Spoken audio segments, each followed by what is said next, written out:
అహమును అరచి అధికారులను అదముల చేసిన నీకు అసాధ్యమైనది ఏమున్నది? అసాధ్యమైనది ఏమున్నది? అసాధ్యమైనది అసాధ్యమైనది ఏమున్నది? యోధా స్తుతి గోత్రపు సింహమా యేసయ్యా నా ఆత్మీయ ప్రగతి స్వాధీనమా నీవే కదా నా ఆరాధన ఆరాధన స్తుతి ఆరాధన ఆరాధన స్తుతి ఆరాధన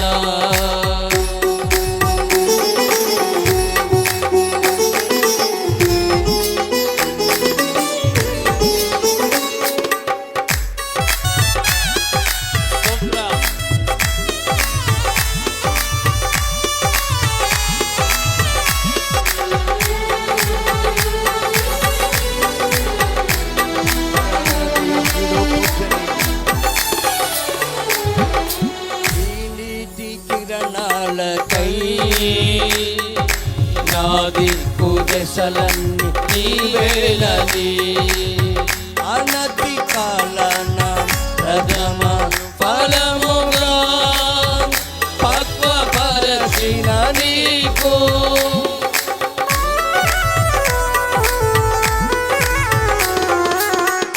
నీతి కిరణాలకై నాది కుదశలన్నీ నీవేలని అనతి కాలన ప్రథమ ఫలముగా పక్వపరచిన నీకు అసాధ్యమైనది ఏమున్నది? అసాధ్యమైనది ఏమున్నది? అసాధ్యమైనది ఏమున్నది? అసాధ్యమైనది ఏమున్నది? యోధా స్తుతి గోత్రపు సింహమా యేసయ్యా నా ఆత్మీయ ప్రగతి స్వాధీనమా నీవే కదా నా ఆరాధన ఆరాధన స్తుతి ఆరాధన ఆరాధన స్తుతి ఆరాధన. అందరం లేచి నిలబడి కళ్ళ మనసారా ప్రభువైన యేసుక్రీస్తు నామములో స్తుతించి గణపరిచి మహిమపడదాం. ఆత్మచేత నింపబడదాం. కళ్ళు మూసి మనసారా ప్రభువును స్తుతిద్దాం. స్తుతులకు పాత్రుడు, ఆరాధనకు యోగ్యుడు, పూజనీయుడు మన మధ్యలో సంచరిస్తూ ఉన్నాడు. ఒక్కొక్కరిని బలపరచాలని కృప ఒక్కొక్కరిని విస్తారముగా దయచేయాలని ప్రభు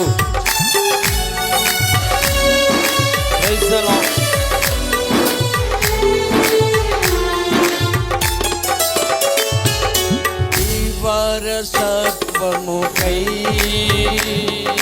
నా జయము కోరింది నీవేలని అత్యున్నతమైన సింహాసనమును నాకిచ్చుటలో నీకు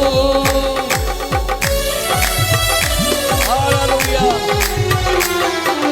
ఈ వారసత్వముకై నా జయము కోరింది నీవేలని అత్యున్నతమైన సింహాసనమును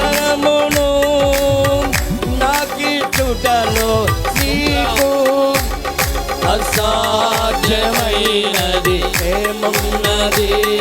అసాధ్యమైనది ఏమున్నది? అసాధ్యమైనది సమస్త కార్యములను సాధ్యపరచగలిగిన సర్వశక్తిగల దేవుని ఏమున్నది?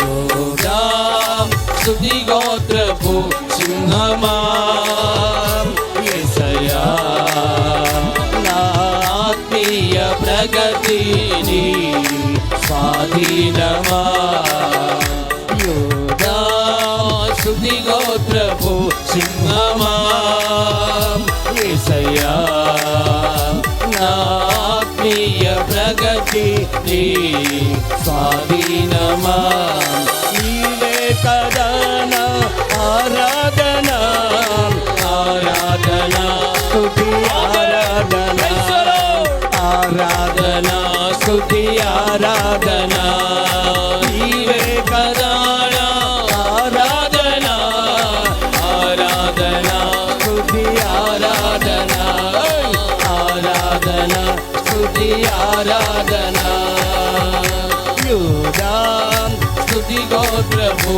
సింహమా యేసయ్యా నా ఆత్మీయ ప్రగతి స్వాధీనమా నీవే కదా నా ఆరాధన ఆరాధన స్తుతి ఆరాధన స్తుతి ఆరాధన ఆరాధన స్తుతి ఆరాధన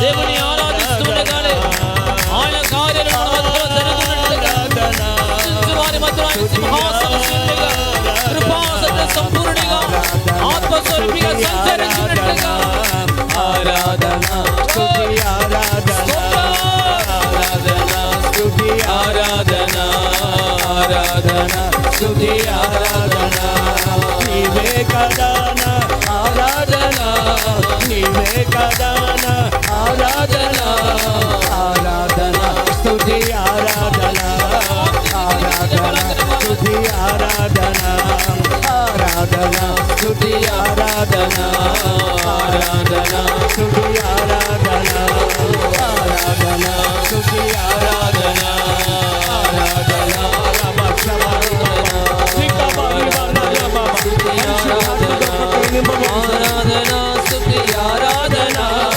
ఆరాధన స్తుతి ఆరాధన ఆరాధన స్తుతి ఆరాధన ఆరాధన స్తుతి ఆరాధన ఆరాధన స్తుతి ఆరాధన ఆరాధన స్తుతి ఆరాధన స్తుతి ఆరాధన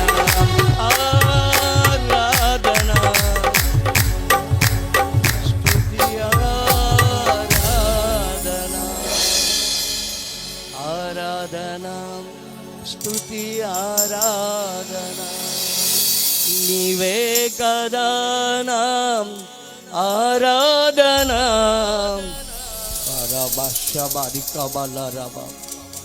చప్పట్లు కొట్టు మనసారా ప్రభుని స్తుతి పరిశుద్ధాత్మ దేవుడు మన మధ్యలో సంచరిస్తూ ఉన్నాడు ఆకాశం వైపు రెండు చేతులు పైకి ప్రార్థన చేసుకోండి ప్రార్థన చేసుకుందామండి. ఇంతవరకు చక్కని పాటలు ఆరాధనా క్రమాలు నడిపించిన దైవజనులకు ప్రత్యేకమైన వందనాలు తెలియపరుస్తూ ఉన్నాను. అందరూ కూడా మీకు ఉన్న స్థలాల్లో తలలు వంచండి, కళ్ళు మూసుకొని ప్రార్థనలోకి భవించండి. మంచి ప్రాముఖ్యమైన సమయంలో మనం ఉన్నాం కనుక ప్రార్థన చేసుకొని మరి ఈ వాక్య సందేశానికి అయ్యగారికి సమయం వెళ్ళని ఆశపడుతూ ఉన్నాను. ప్రార్థన చేసుకుందాం. అందరు తలలు వంచి ప్రార్థనలోకి భవించండి. దేవా నాతో మాట్లాడండి అయ్యా, మీ దాసులు నిలబెట్టుకొని సిలువ చాటును మరుగుపరుచుకొని నాకు కావలసిన మాటలు అందించని చెప్పి హృదయపూర్వకంగా మనసులో మనం ఏకీభవించి ప్రార్థనలో దేవుని అడుగుదాం. అలాగున దేవుడు సిద్ధపరచులాగున దేవుని యొక్క సహాయం కోసం మన మధ్యలో రాజేష్ బ్రదర్ వచ్చి చిన్న ప్రార్థన చేస్తారు. అందరం కలిసి ప్రార్థనలోకి భవించుదాం. ప్రార్థన.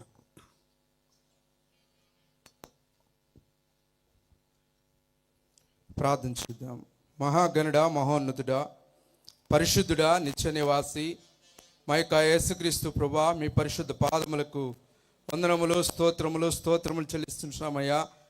ఈ యొక్క రాత్రికాల సమయంలో మీ యొక్క సన్నిధిలో చేరి ఇప్పటి వరకు పాటల ద్వారా నన్ను మిమ్మల్ని స్తుతించుటకు, ఆరాధించుటకు, గణపరచుటకు ఇచ్చినటువంటి అవకాశం కొరకై స్తోత్రాలు చెల్లిస్తుంటున్నాం.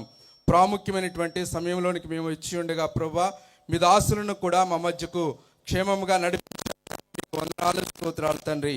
ఈ యొక్క సమయంలో మీ దాసులు నిలబడి ప్రభువా నాయన మీ యొక్క మాటలను ప్రభా విత్తుచుండగా అనేకుల హృదయాలలో ప్రభా నీరు కట్టి ఫలింప చేయమని ప్రార్థన చేస్తుంటున్నాం. ఏ హృదయానికి ఏ మాట అవసరమో అట్టి మాటలతో ప్రభా మిమ్మల్ని నైనా మరి ప్రభా మీరు ప్రభా ప్రతి ఒక్కరిని ఆదరించుమని ప్రార్థన చేస్తున్నాం తండ్రి. ఎవరైతే ప్రభా నాయన తండ్రి దారి తప్పి ఈ యొక్క లోకంలో ప్రభా నాయన తండ్రి ఎడమ కానీ కుడి కానీ పడిపోయి ఉన్నారో నాయన వారిని హెచ్చరించి సరైనటువంటి మార్గములో మీరు ప్రభా నాయన నడిపించమని ప్రార్థన చేస్తున్నాం. నాయన ఇక్కడ ఏ వర్తమానము తండ్రి మీ దాసులు విత్తనై ఉన్నారో తండ్రి అట్టి వర్తమానముతో మీ దాసులతో నాయన తండ్రి మీరే దర్శించి మా అందరితో మాట్లాడమని ప్రార్థన చేస్తున్నాం తండ్రి. స్తోత్రాలు సహాయించండి. ఇక్కడ మీరు ఉన్నందులకై మీకు స్తోత్రాలు చెల్లిస్తుంటున్నాం. మంచి వాతావరణాన్ని ఇచ్చినందులకై మీకు స్తోత్రాలు చెల్లిస్తుంటున్నాం. కూడి వచ్చినటువంటి బిడ్డలందరి కొరకై మీకు స్తోత్రాలు చెల్లిస్తుంటున్నాం ప్రభువా. ఈ సమయంలో తండ్రి మీ దాసులు నిలబడి ప్రభువా నేను మీ యొక్క వర్తమానమును తండ్రి నేను మరి ప్రకటించుచుండగా తండ్రి మీ ఆత్మాభిషేకంతో అభిషేకించి వాడుకొనిమని ప్రార్థన చేస్తున్నాం తండ్రి. స్తోత్రాలు ప్రభువా, మీకు వందనాలు. ఈ సమయంలో తండ్రి మంచి వాతావరణాన్ని మాకు ఇచ్చారయ్యా. ప్రతి ఒక్కరం ఎక్కడా కూడా మేము నిర్లక్ష్యముగా ఉండక తండ్రి మీ యొక్క వాక్యాన్ని శ్రద్ధతో ఆలకించి విని నేను గ్రహించి అవలంబించుటకు సహాయము చేయమని ఈ చిన్ని ప్రార్థన ఆలకించమని త్వరగా నీ యేసు నామములో స్తుతించి ప్రార్థించి అడిగి వేడుకుంటున్నాం తండ్రి. ఆమేన్.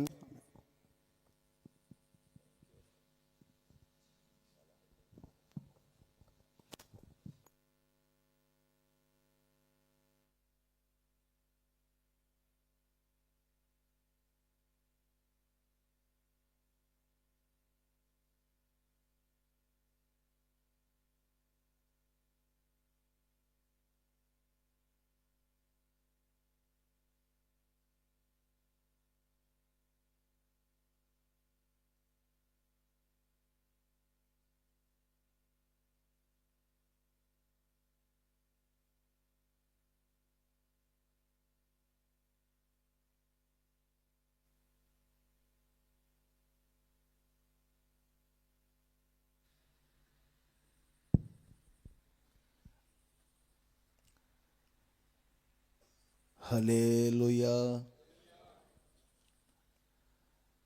మన ప్రభు అయిన యేసుక్రీస్తు నామములో సంఘ క్షేమాభివృద్ధి సభకొచ్చినటువంటి మీ అందరికీ, ఈ సభ ఏర్పాటు చేసినటువంటి దైవ సేవకులకు ప్రేమపూర్వకమైన వందనాలు తెలియజేస్తూ ఉన్నాను. అందరికీ వందనాలండి. సంఘ క్షేమాభివృద్ధి కూడికల ద్వారా నా ప్రభు అయిన యేసుక్రీస్తు మిమ్ములను మీ కుటుంబములను ఆశీర్వదించునుగాక. చాలా కాలం తర్వాత మరొకసారి మీ మధ్యలోనికి రావడానికి ప్రభు సహాయం చేశారు. అంతకుముందు తరచుగా సంవత్సరంలో ఏదో ఒక రోజు వస్తూ ఉండేవాడిని. ప్రభునందు నిద్రించి మహిమలో చేర్చబడినటువంటి వృద్ధాప్యములో ఉన్నటువంటి తండ్రి గారు ఈ పరిసర ప్రాంతాల్లో చాలా ఘనమైనటువంటి పరిచర్య చేశారు. ఆ తర్వాత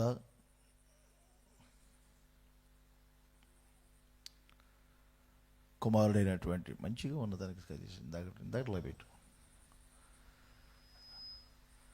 సమూయేలు గారిని కూడా దేవుడు ఏర్పరచుకొని మరి లెంగుగూడెం అలాగే చింతలపూడి ఇంకా అనేక గ్రామాల్లో పరిచర్యలు జరగటానికి ప్రభు సహాయం చేస్తూ ఉన్నారు. ఇది మహాసభ అని కాదు నేను వచ్చినది. ఒక 15 సంవత్సరాల క్రితం నుండి, అంటే ఒక 15 సంవత్సరాల నుండి ఈ కుటుంబ సభ్యులతో నాకున్నటువంటి చక్కని ఆత్మీయ అనుబంధాన్ని బట్టి నేను ఈ లింగగూడెం ఈ చిన్న గ్రామానికి వస్తూ ఉన్నాను. ఇప్పటికి 10 సార్లు వచ్చి ఉంటాను. ఈ 15 సంవత్సరాల్లో ఓ 10 సార్లు వచ్చి ఉంటాను ఇంచుమించుగా. కారణం ఏంటంటే అది చెప్పాను కదా, ఒకరితో ఇద్దరితో ఆరంభించబడినటువంటి ఈ ఆత్మీయ అనుబంధాన్ని దేవుడు నాకు ఇచ్చారు. దేవుడు కలుగజేసిన ఆత్మీయ అనుబంధాన్ని ఎవరు దాన్ని కొట్టివేయలేరు. ఈ రోజున మేము ప్రపంచవ్యాప్తంగా తిరుగుతూ ఉన్న ఈ కుటుంబాన్ని కానీ కుటుంబ సభ్యులను కానీ అస్సలు మర్చిపోకుండా పౌలు గారు చెప్పినట్లుగా మీరు నా హృదయములో ఉన్నారు అంటారు. అలా నా హృదయములో నిలిచిపోయినటువంటి కుటుంబ సభ్యులు. అందుకని కుటుంబంలో ఒక వ్యక్తిగాని నేను ఆత్మీయ కుటుంబం. ఏ కుటుంబం? మళ్ళా వేరేగా కాదు, ఆత్మీయ కుటుంబంలో ఒక వ్యక్తిగా నేను రావటానికి ప్రభు సహాయం చేస్తున్నారు. నన్ను ఎవరు గెస్ట్గా చూడొద్దు. ఇక్కడికి వచ్చినప్పుడు స్వతంత్రంగా వస్తాను, స్వతంత్రంగా కూర్చుంటాను, అయిపోగానే స్వతంత్రంగా లోపలికి వెళ్తాను, అవసరం అయిపోగానే స్వతంత్రంగా వెళ్తాను. నేను ఒక ఆత్మీయ కుటుంబ సభ్యుడిగా వస్తున్నాను. మహాసభలు అంటే దాని కథ వేరుగా ఉంటుంది. మినిస్ట్రీస్ ద్వారా మేము వస్తున్నామంటే దాని కథ వేరుగా ఉంటుంది. అయినా ఒక సేవకునిగా అడుగుపెట్టినందుకు ఆ ఆశీర్వాదం కుటుంబాలకే కాకుండా సంఘానికి, ఈ పరిసర ప్రాంతాలకి కలగాలని మనస్ఫూర్తిగా నేను కోరుకుంటూ యేసయ్య నామంలో మిమ్మల్ని ఆశీర్వదిస్తూ ఉన్నాను. మరి సంతోషంగా ఉన్న వారందరూ ఒకసారి గట్టిగా హల్లెలూయా చెప్పండి. గుడార్ల పండగకు వచ్చిన వాళ్ళందరూ ఎవరైనా ఒకరిద్దరు వస్తే గుడార్ల పండగకు వచ్చిన వారు ఒకసారి చేతులు పైకి ఎత్తి చూపించండి. గుడార్ల పండగకు వచ్చిన వారు చాలా బాగా జరిగినాయి కదా. సరే అని రండి, ఈ స్పీకర్ ఆగిపోతుంది. చాలా బాగా జరిగినాయి కదా. అలాగే ఒక మినీ గుడారంలాగా ఒంగోలులో కూడా మే నెల 5, 6, 7 ఈ 3 రోజులు నూతన మందిర ప్రారంభోత్సవ సభలు ఏర్పాటు చేశాను. నూతన మందిర ప్రారంభోత్సవ సభలు 5, 6, 7 మిమ్మల్ని జనరల్గా రమ్మని చెప్తున్నాను. ఈ కుటుంబ సభ్యులందరినీ ప్రత్యేకంగా రమ్మని చెప్తున్నాను. నేను 10 సార్లు వచ్చి ఉంటాను. నా దగ్గరకు ఒక్కసారి కూడా రాలేదు వీళ్ళు.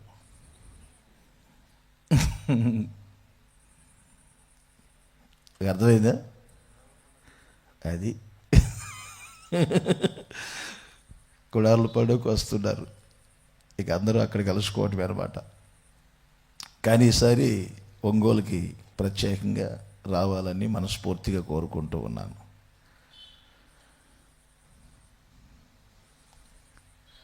చిన్న వర్తమానం చెప్తాను. ఈ సమయం ఇప్పటికే ఆలస్యమైంది. చిన్న వర్తమానం సరిగ్గా వినండి.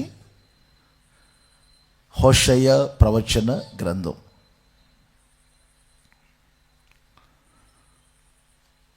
3వ అధ్యాయం 5వ వచనం చివరి మాటలు. హోషేయ ప్రవచన గ్రంథం 3వ అధ్యాయం 5వ వచనం చివరి మాటలు. వారు, అక్కడ ప్రారంభించాలి. వారు భయభక్తులు కలిగి యెహోవా అనుగ్రహము పొందుటకు ఆయన యొద్దకు వచ్చెదరు. వారు యెహోవా అనుగ్రహము పొందుటకై ఆయన యొద్దకు వచ్చెదరు. ఆ పై మాటలు కొంచెం వేరుగా ఉంటాయి. శత్రువుల దేశానికి వారందరూ చెదరిపోయారు. ఆ చెదరిపోయినప్పుడు ఏ శత్రువుల దేశానికి వాళ్ళు చెదరిపోయారో అక్కడ ఎవరి అనుగ్రహం పొందుకోలేదు వాళ్ళు. ఇంకొక వచనం మీరు చదవండి, సబ్జెక్టులోకి వెళ్దాం. ఇర్మియా గ్రంథం 21వ అధ్యాయం. అందరూ త్వరగా చూడాలి, చదువుతారు. 7వ వచనం. అటు తర్వాత ఉమ్, ఉమ్. మరలా ఏమేమి? తెగుళ్ళును, ఖడ్గమును, క్షామమును తప్పించుకొని శేషించిన ప్రజలను ఉమ్, ఉమ్.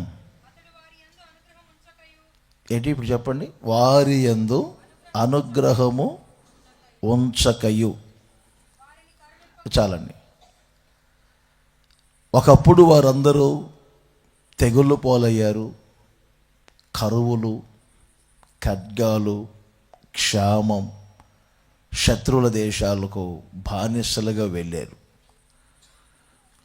చాలా కాలం తర్వాత ప్రభు చెప్తున్నారు, మరలా వారు భయభక్తులు కలిగి నా యొద్దకు వస్తారు. ఎందుకు వస్తారంటే నా అనుగ్రహము పొందుటకు. నా అనుగ్రహము పొందుటకు. మన ప్రభు అయిన యేసుక్రీస్తు మనకు ఆయన తన అనుగ్రహమును కలగజేసే దేవుడు. అనుగ్రహము అంటే దయ, లేకపోతే కనికరము, వాత్సల్యత. ఇంకొక అసలు అర్థం ఏంటంటే, ఏదైనా మనం దేవుణ్ణి అడిగినప్పుడు ఒక కోరిక, ప్రభు ఇది నాకు కావాలి అని అడిగినప్పుడు అది ఆయన మనకి ఇచ్చుటయే మన మీద ఆయన అనుగ్రహము చూపినట్లు. దేవుని అనుగ్రహ ఐశ్వర్యము ఉన్నది, దేవుని ఆగ్రత ఉంది. చాలా జాగ్రత్తగా వినండి.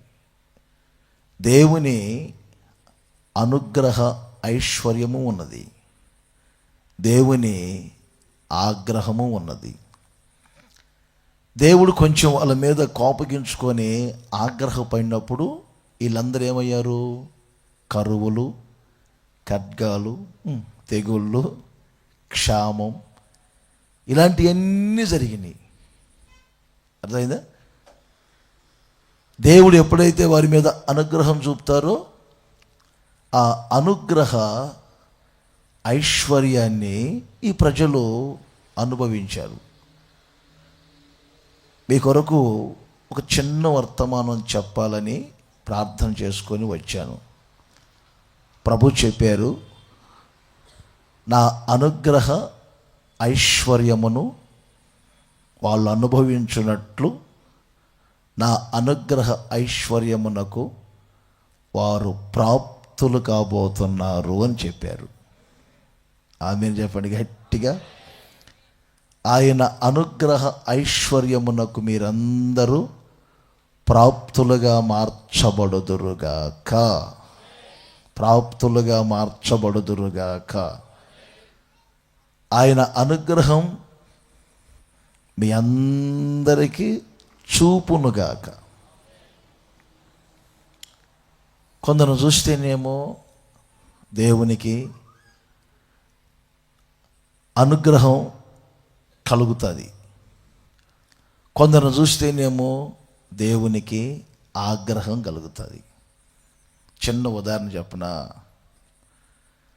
ఎస్తేరు రోజుల్లో రాజుకు ఎస్తేరును చూస్తేనేమో అనుగ్రహం కలుగుతుంది, దయ కలుగుతూ ఉంటుంది, కనికరం కలుగుతూ ఉంటుంది. ఆయన కోపం నిమిషాల్లో చల్లారిపోతూ ఉంటుంది. అంత మండిపడేవాడు కూడా ఎస్తేరును చూడగానే, ఎస్తేరు నీ కోరిక ఏమిటి, నీ విన్నపం ఏమిటి, నీ విజ్ఞాపన ఏమిటి అంటారు. అవునా? వస్తేను చూడగానేనేమో ఇప్పుడు చెప్పండి, ఆగ్రహం పెరుగుతుంటుంది, కోపేద్రుకుడైపోతుంటాడు. చూసారా? వాళ్ళ చరిత్రలన్నీ అక్షరార్థంగా వ్రాయిపోయినా ఆ అశ్వరషురాజు ఏమో మన యేసయ్యకి పోల్చబడుతుంటారు. వీళ్ళేమో సంఘ బిడ్డలుగా పోల్చబడుతుంటారు. ఒక చిన్న మాట మిమ్మల్ని అడుగుతున్నాను, నా దేవుని అనుగ్రహమునకు మీరు ప్రాప్తులుగా మార్చబడతారా, లేకపోతే ఆగ్రహానికి ప్రాప్తులవుతారా? తద్వారా కలిగే నష్టాలు ఎన్నో ఉన్నాయి. అడుక్కునే మనిషి వచ్చినప్పుడు ఒక ఆమె అడుక్కునే విధానం ఎలా ఉంటుంది తెలుసా? అమ్మా అంటది. కొంచెం సేపు కానీ లేట్ అయింది అనుకోండి, మీరు బయటికి రావటం, పెడితే పెడతాను, లేకపోతే లేదు, ఇంకా 10 ఇళ్ళు ఉన్నాయి అక్కడ అంటారు సాధారణంగా. అడవుడిగా వచ్చి మీరు ఏమీ లేదు పో అంటే, ఇక చూడండి అన్య భాషలో తిట్టుకుంటూ వద్దామే. అమ్మో అమ్మ పెట్టింది మా తల్లి, అమ్మ మొహం చూడు, ఈ అన్య భాషలో మనకు అర్థం కావు భాష. అర్థమైందండి? ఇంకొంతమంది ఉంటారు ఇంకొక రకమైన వాళ్ళు పెట్టేటప్పుడు కూడా చూసుకుంటారు. అదైనా అది శ్రేష్టమైనది అయితే బాగుందంటేనే. మొరటగా ఎవరు చెప్పాడంటే ఈ మధ్య, ఒక ఆమె మీద పెడతాంటే మేము వారికి ఇలాగే పెడతావా అని అడిగాడంట. వారికి ఎలా పెడతారు? అడుక్కునుడు పెట్టినట్టుగా వారు పెడతారా భర్త గారికి? ఇదొక డిమాండ్. మరలా ఒక ఆమె ఉంటుంది, మీరు చూడండి, నేను బాగా చూస్తుంటా. అమ్మగారండి, ఈ లోపల వస్తుంది ఆమె కాసేపుడికి, ఏమీ లేదు బో అంటారు. ఆమె ఒక బిడ్డని ఎత్తుకొని వస్తుంది. ఆ వైపు చూడదు, కూతురు వైపు, బిడ్డ వైపు చూసి, అమ్మగారు పెడతారా, అమ్మగారు పెడతామా, అమ్మ లచ్చింది ముఖం, అయ్యగారు అమ్మగారిని దూడి చల్లగా చూసుకుంటాడు, అమ్మ కడుపు చల్లగా ఉండాలా, పిల్లలు దుడ్డుగా ఉండాలా. ఆ మాటలకే ఏమీ లేకపోయినా కొంచెం బియ్యమైన ఇద్దామని అనిపిస్తుంది. అదే ఇన్ని రకాల వాళ్ళు ఉంటారు. మిమ్మల్ని చూడగానే నా దేవునికి అనుగ్రహం కలుగుతుందా, ఆగ్రహం కలుగుతుందా? కొందరు చూడగానే చూడండి, కొంతమంది చేతర పుట్టింది, చేతరగా ఉంటారు. గజ్జి లేవదు కానీ అదొక చేతరగా ఉంటుంది కొందరు చూడగానే దయ, వాత్సల్యత. మన దేవునికి కూడా మనల్ని చూడగానే ఒక మర్యాదతో చెప్పినట్టుగా, దయాప్రాప్తురాలా నీవు దేవుని కృప పొందావు అయినట్లుగా నా ప్రభు అయిన యేసుక్రీస్తు యొక్క అనుగ్రహానికి మీరు ప్రాప్తులుగా మార్చబడుదురుగాక. ఆమేన్ చెప్పండి అందరు గట్టిగా. హల్లెలూయా. ఆయన అనుగ్రహ ఐశ్వర్యమును మీరు అనుభవించుదురుగాక. ఆయన అనుగ్రహము నా మీద ఉన్నది కనుకనే ఆ అనుగ్రహ ఐశ్వర్యాన్ని నేటి వరకు నేను అనుభవిస్తూ ఉన్నాను. ఆయన అనుగ్రహము సేవకుల మీద ఉండాలి, ఆయన అనుగ్రహము సంఘం మీద ఉండాలి, ఆయన అనుగ్రహము పరిచర్య మీద ఉండాలి. ఆయన అనుగ్రహ ఐశ్వర్యానికి మనం ప్రాప్తులం కాకపోతే ఇక మనం ఎన్ని చేసినా ఫలితం ఉండదు. మరోసారి చెప్తున్నా, ఫలితం ఉండదు. చూడండి 68వ కీర్తనలో 10వ వచనాన్ని గమనించండి. ఇక్కడ ఒక మంచి మాట వ్రాయబడింది. నివసించును దేవా నీ అనుగ్రహము చేత దీనులకు సదుపాయము కలగజేసితివి. చూసారా మంచి మాట. ఎవరికి అనుగ్రహం దొరికింది ఇప్పుడు? దీనులకు. అనుగ్రహ ప్రాప్తులు కావటం ఏంటే దీనులు అనుగ్రహ ప్రాప్తులు అవుతారు. ఇంకో మాట చెప్తాను, ఎవరికి ఇప్పుడు సదుపాయాలన్నింటినీ ప్రభు కలుగజేస్తారు? దీనులకు. దీనులు అంటే ఏమిటి? బాగా వినండి. దీనులు అంటే ఏంటి? ఎవరూ లేని ఒక అనాథులు, దీనులు అంటే ఎవరూ లేని ఒక అనాథిని దీనులు అంటారు. చాలా చాలా అర్థాలు ఉంటాయిలేండి. ఒక అర్థం ఏంటంటే ఎవరూ లేని వారిని దీనులు అంటారు. మనకి ఎవరు ఎందుకు లేరు? ఉన్నారు. బాగా వినండి, ఎవరు ఎందుకు లేరు? ఉన్నారు. కొన్ని చోట్ల మీరు గమనించారా, ఆయన దిక్కులేని దరిద్రుల ప్రార్థన నిరాకరింపక అనుంది. అంటే అర్థమేంటి తెలుసా? ఆయన దిక్కులేని దరిద్రుల ప్రార్థన నిరాకరింపక అంటే అర్థం ఏంటంటే ఆ స్థలాలు లేని దిక్కులేనులు కాదు, పొలాలు లేని దిక్కులేనులు కాదు, కుటుంబాలు లేని, బంధత్వం లేని, అర్థమైందా, చేతిలో రూపాయి కూడా లేని దిక్కులేనులు కాదు అర్థం. మాకు ఈ లోకములో ఏ దిక్కు లేదయ్యా, మీరే మా దిక్కు అనేవాళ్ళు. మీరే మా దిక్కు,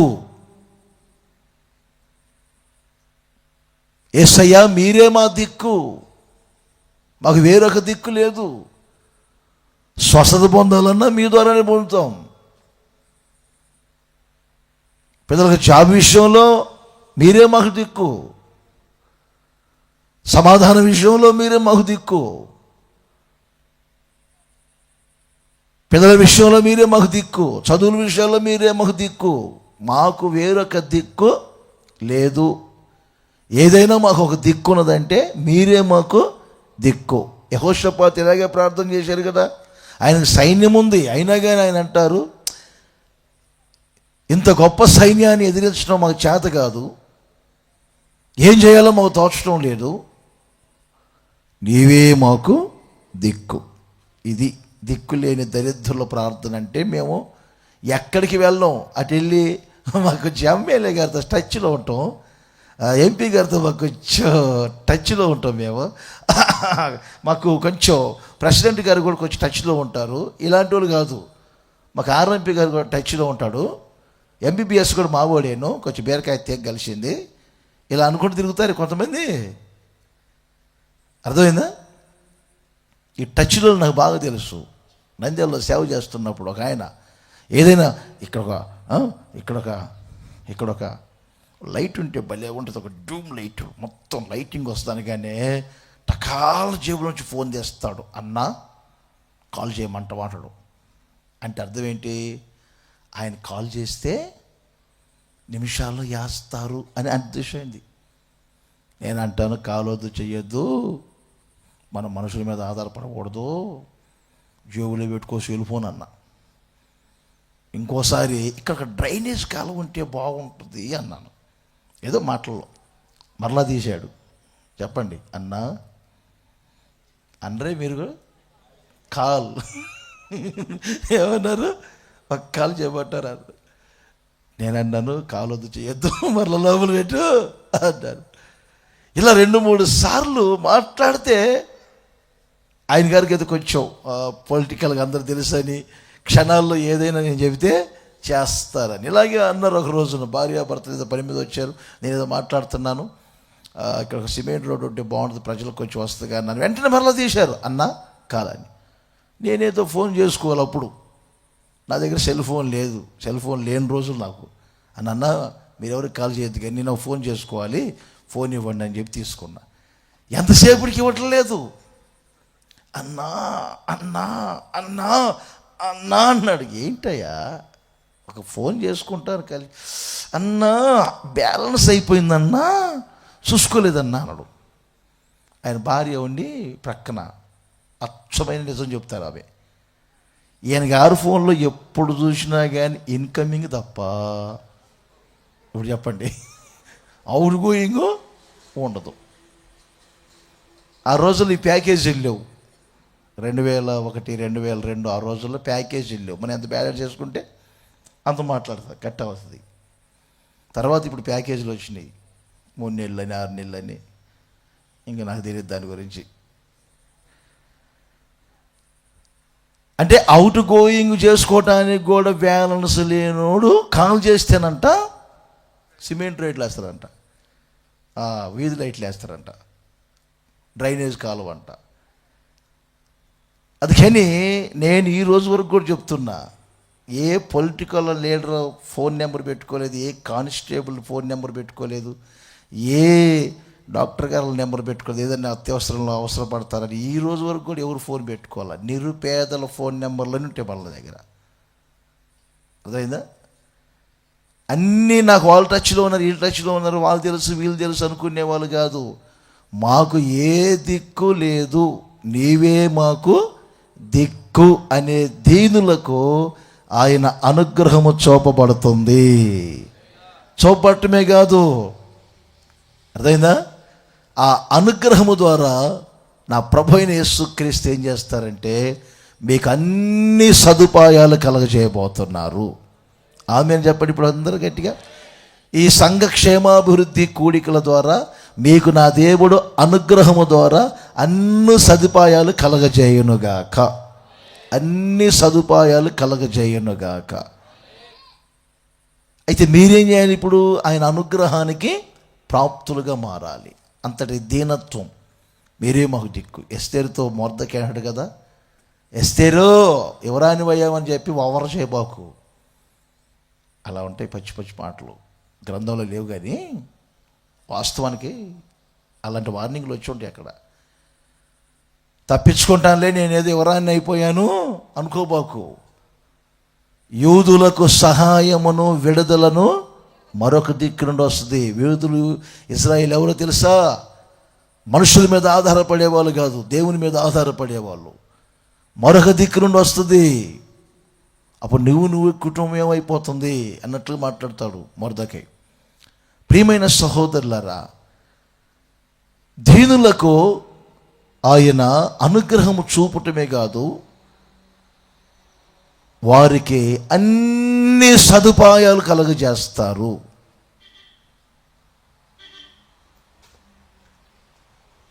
ఆడవారి సంగతి చెప్పాలంటే, ఏదైనా బయటికి వెళ్ళాలని బయలుదేరితే అరికాలు మొదలుకొని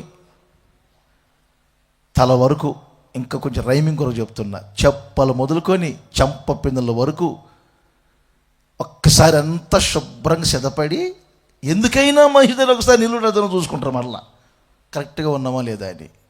రియలీ తల ఊపారు, ఓకే, అర్థమైందా? ఇప్పుడు పురుషులు కూడా అంతే, అంతా సిద్ధపడతారు మళ్ళీ ఒకసారి ఎలా ఉందని. అంటే నేను ఎందుకు చెప్తున్నానంటే, అన్నీ ఉన్నాయి అనుకుంటున్నారు, కానీ కొన్ని పర్యాయాలు అన్ని సదుపాయాలు కలగట్లేదు. మీకు అన్ని సదుపాయాలు ఉండలేదు మనిషి జీవితంలో. ఏదో ఒక కొదువు, ఏదో ఒక తక్కువ. దేవుడు మనిషిని సృజించినప్పుడు కూడా ఏమండి తక్కువ వానిగానే చేసి పెట్టారు. తక్కువ వానిగా, దేవుని కంటే కొంచెము తక్కువ వానిగా చేసి పెట్టారు దేవుడు. అలాగే ఇప్పుడు మనిషి జీవితంలో అన్ని సదుపాయాలు కలగటం లేదు. విశ్వాసములో కొంతమందికి లోపం, జ్ఞానములో ఇంకొంతమందికి లోపం, పరిశుద్ధతలో మరికొంతమందికి లోపం,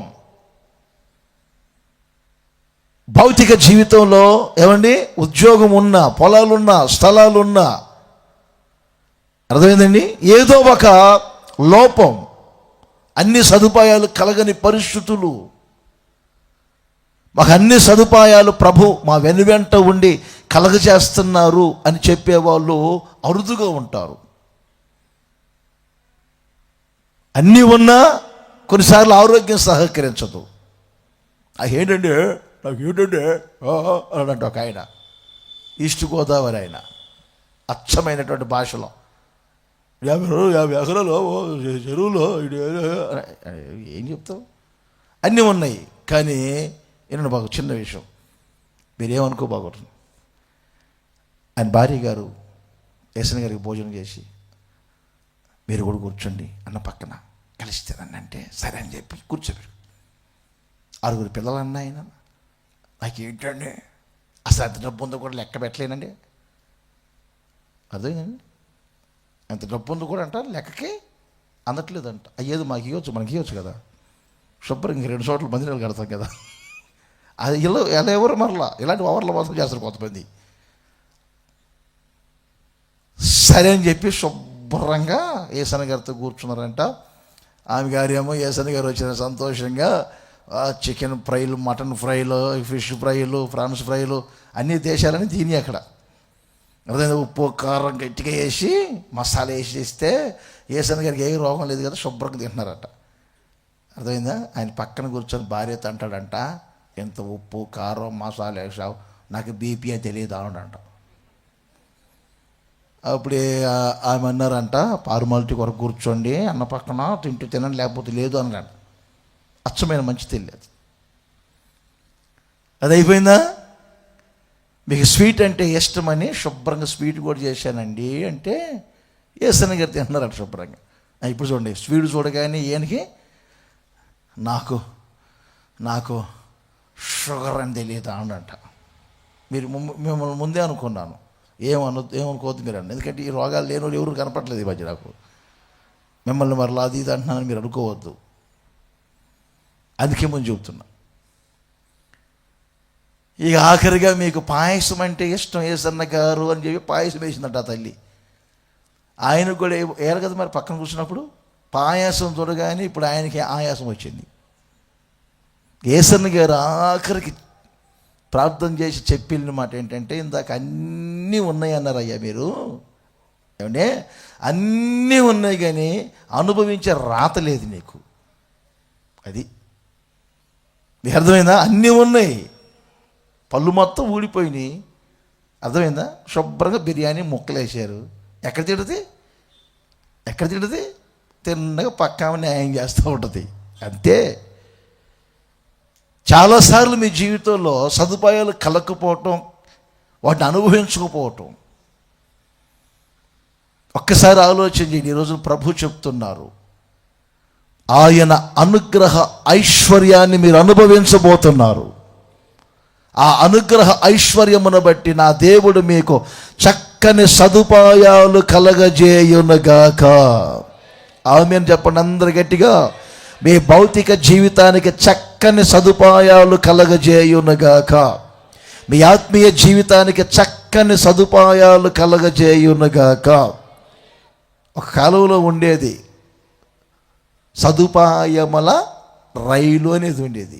సదుపాయముల రైలు అంటారు, అర్థమైందా.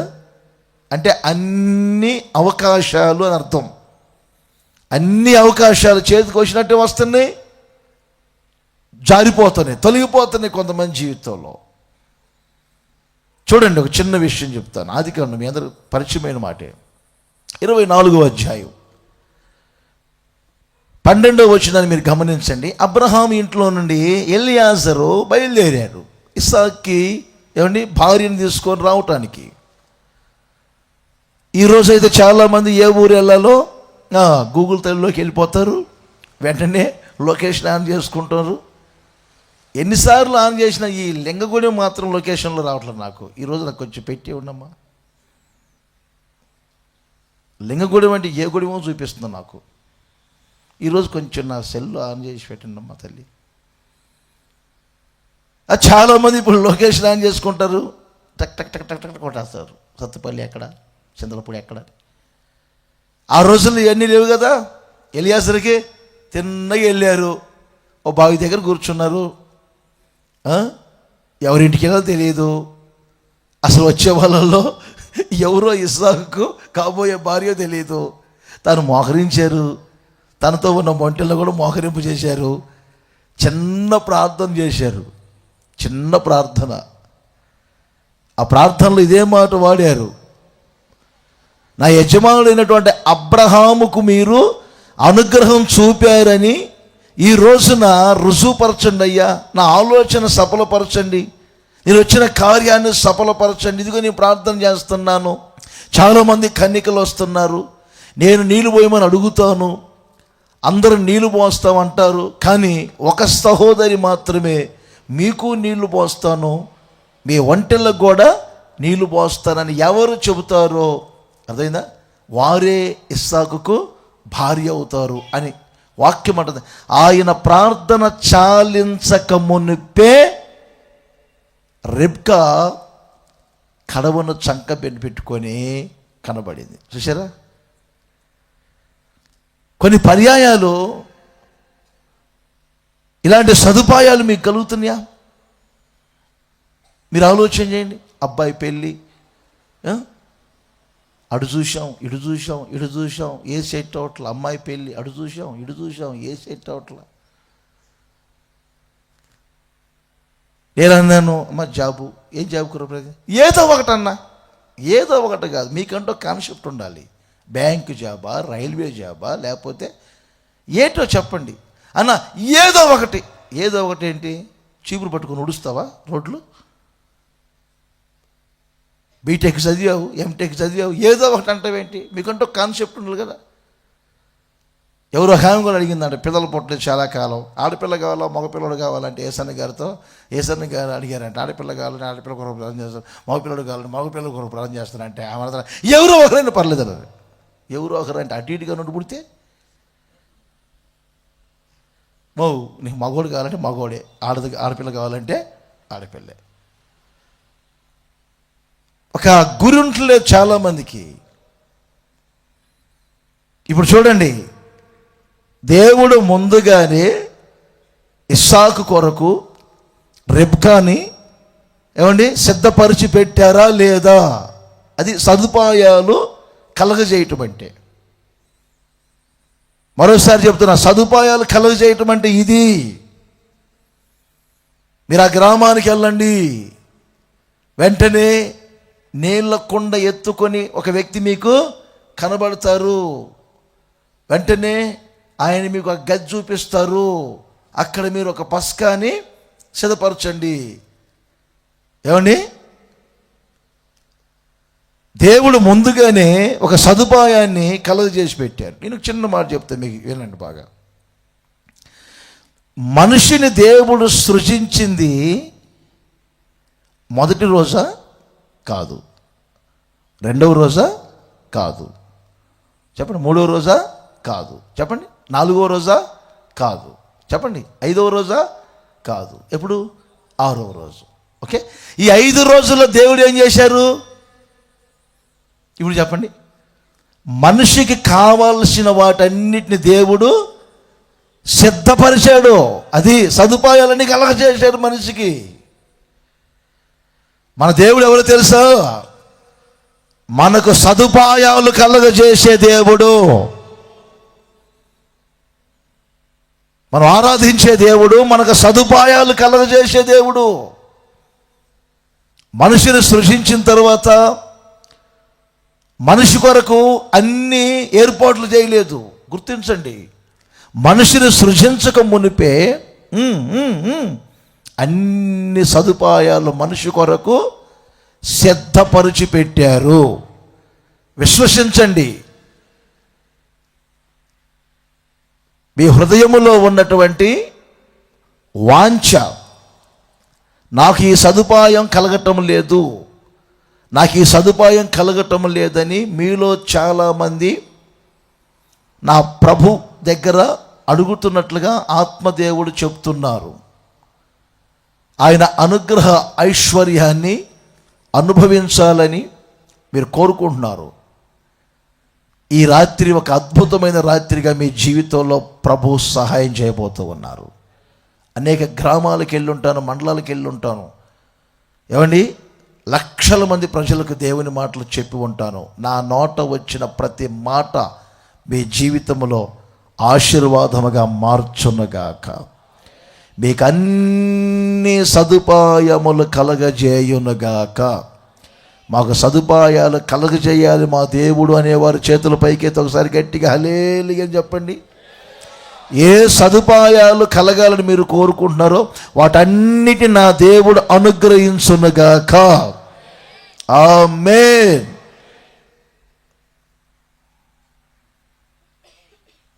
మీకు సంవత్సరం ఎంత దూరం ఉంది? 70, 80, 100? పొద్దున్నే ఎవరినన్నా ఒకరిన సముద్రం లేద్దామని.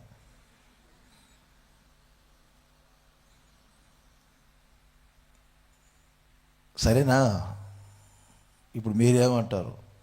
పెళ్ళి పేరంటం లేనోళ్ళు పోతే మీరు పోండి, మాకు భవిష్యత్తు ఉంది. నేను ఎందుకు ఈ మాట చెప్పానంటే, నాకు నచ్చిన ఒక మంచి మాట, యోనాను ఎప్పుడైతే సముద్రంలో వేశారో చెప్పండి, ఆ సముద్రపు అలలలో అతను చనిపోకుండా ఒక సదుపాయం కలుగజేసి పెట్టాడు దేవుడు. ఎవరిని చెప్పండి? చేపను. అది రేపు ఉదయం ఎవరినో ఒకరిని వేస్తా.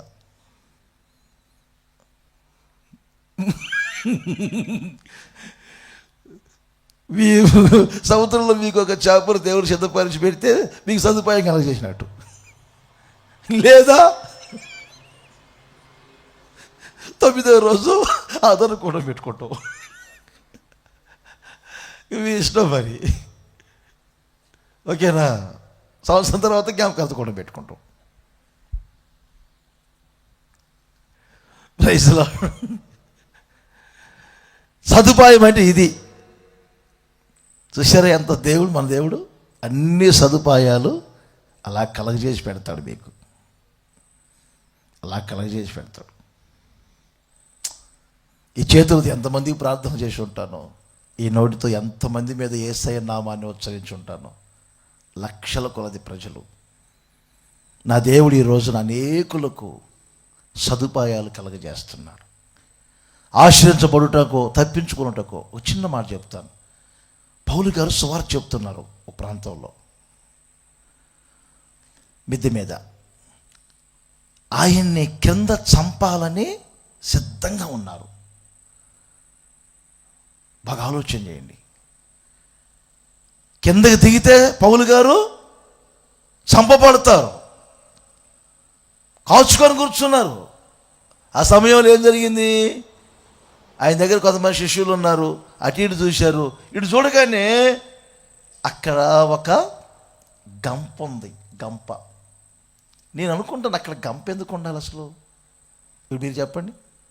ప్రార్థన జరిగే చోట గంప ఉంటుందా? ఉంటుందా? ఆ గంపను వెంటనే తీసుకొని పౌలు గారిని గంపలో పెట్టి మిద్దె మీద నుంచి అలా వెనక నుండి కిందకి దించారు. అటు నుండి అటు వెళ్ళిపోయారు. ఆయన ఇటేమో చంపుతామంటున్నారు, ఆయన అటు వెళ్ళిపోయారు. ఆ గంప లేకపోతే ఇప్పుడు చెప్పరే. అది కొన్నిసార్లు మీరు ఏమనుకుంటారంటే, నాకేం కలుగజేస్తున్నారు దేవుడు అంటారు. పిచ్చి పొరపాటు. నాకేం కలుగజేస్తున్నారు దేవుడు అంటారు. మీకు తెలియకుండానే కొన్ని సదుపాయాలను కలుగజేస్తాడు దేవుడు.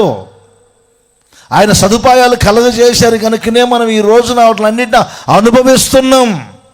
లేకపోతే కరువుల పాలు, ఖడ్గాల పాలు, క్షామం, తెగుళ్ళు, ఇలాంటి పరిస్థితుల మధ్యలో ఉండేవారే ఈ రోజున సుఖ సౌఖ్యాన్ని అనుభవిస్తూ మీరు ఏమండి ఒక ప్రశాంత జీవితాన్ని చేస్తూ మీ నోటిని నవ్వుగలిగి నా ప్రభువుని నమ్ముకొని ఈ ప్రాంతంలో మీరు ఆశీర్వాదకరముగా ఉన్నారు అంటే, మీ నోటి నిండా నవ్వు ఉన్నదంటే దాని అర్థం ఏంటి తెలుసా?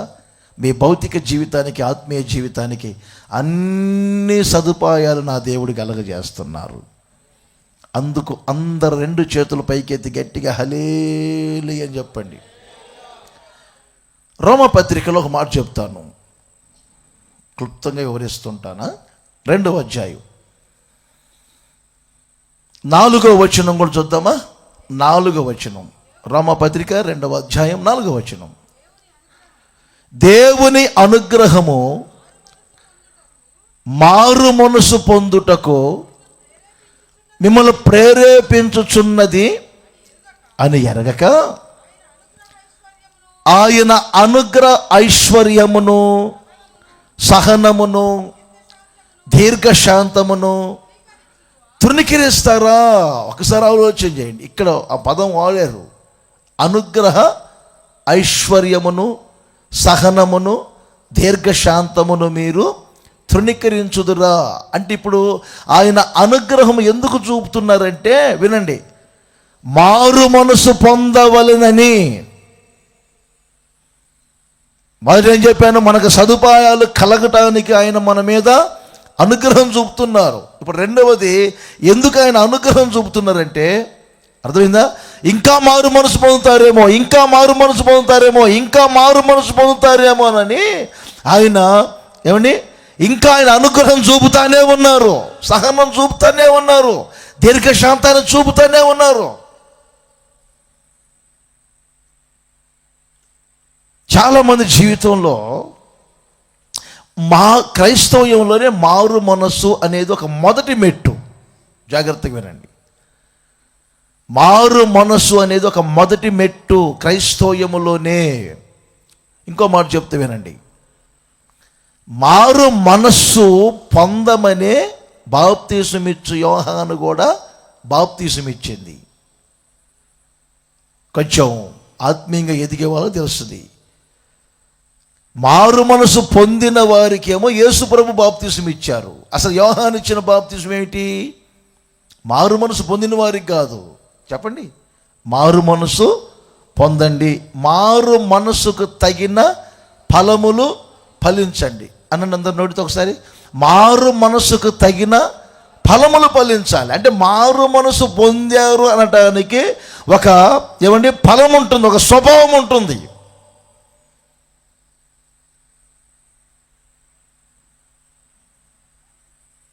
అర్థమైందా? కొంతమంది ఆ మొదటి మెట్టు మీదే ఉండరు. మారు మనసుకు తగినటువంటి ఫలం భరించరు. మారు మనసు పొందామని చెప్పుకుంటారు, మారు మనసు పొందామని చెప్పుకుంటారు, కానీ ఒకటిదే అబద్ధం. ఒక ఆయన సంఘంలోనంట కొంచెం సంఘంలో కొంచెం పెద్దగా ఉంటాడట. ఏదైనా క్రిస్మస్ కార్యక్రమాలు, ఆ కార్యక్రమం, ఈ కార్యక్రమాలు ఆయనకి అన్ని అప్పగించినప్పుడు నూనెలో వేసిన పూరిలాగా ఎంతలా ఉబ్బి, బాయ్ ఈ సంవత్సరం మనం క్రిస్మస్ గట్టిగా చెప్పరే, గట్టిగా చేయాల్సిందే అంటారట.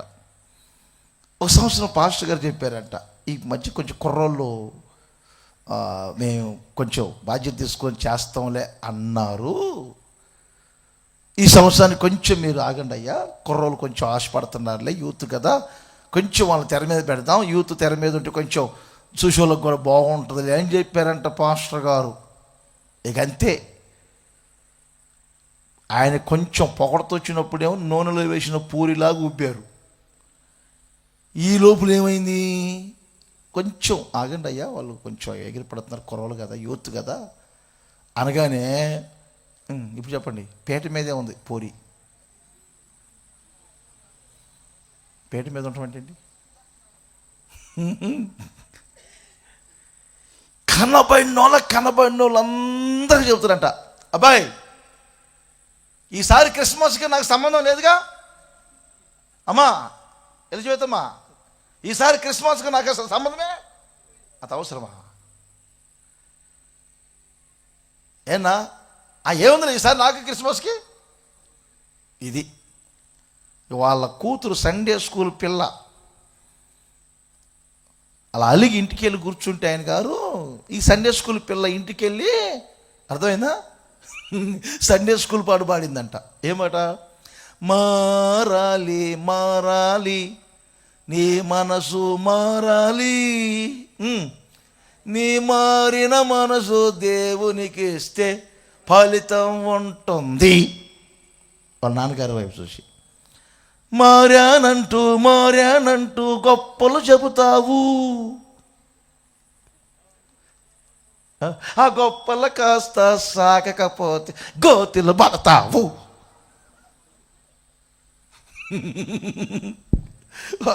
పిల్ల వైపు ఊరి చూశాడట. ఇప్పుడు చెప్పండి, మారు మనస్సు అనేది ఒక చక్కని లక్షణాలతో కూడింది. అర్థమైందా? జక్కై మారు మనసు పొందారు, అది మారు మనసు తగిన ఫలం కనపడింది ఆయనలో. అయ్యా ఇప్పటి వరకు నేను అన్యాయంగా ఏం చేశానో వాటన్నిటిని మరలా తిరిగిస్తున్నాను. చూసారా, మారు మనసుకు తగిన ఫలం ఒక వ్యక్తిలో మనకు కనపడుతుంది. జక్కైలో పాపాత్మురాల్లో కనపడుతుంది. యేసయ్య పాదాల దగ్గర పడి కన్నుల కన్నీరు కార్చి ఏడ్చి ప్రలాపించి ఇక మీద నేను పాపం చేయను అనే ఒక ఫలం కనపడుతుంది. మారు మనసు పొందానని సినిమాలు మానకుండా, సిగరెట్లు మానకుండా, అప్పుడప్పుడు కొంచెం ఒళ్ళు నొప్పుల కొరకు 4 పెగ్గులు వేసుకుంటా, అర్థమైందా, సినిమా హీరోయిన్లాగా తయారైపోయి మారు మనసు పొందాను అంటే మారు మనసు ఎలా అవుతుంది? ఒక పెంతెకోస్తు అనుభవం అంటే ఏంటనుకున్నారు?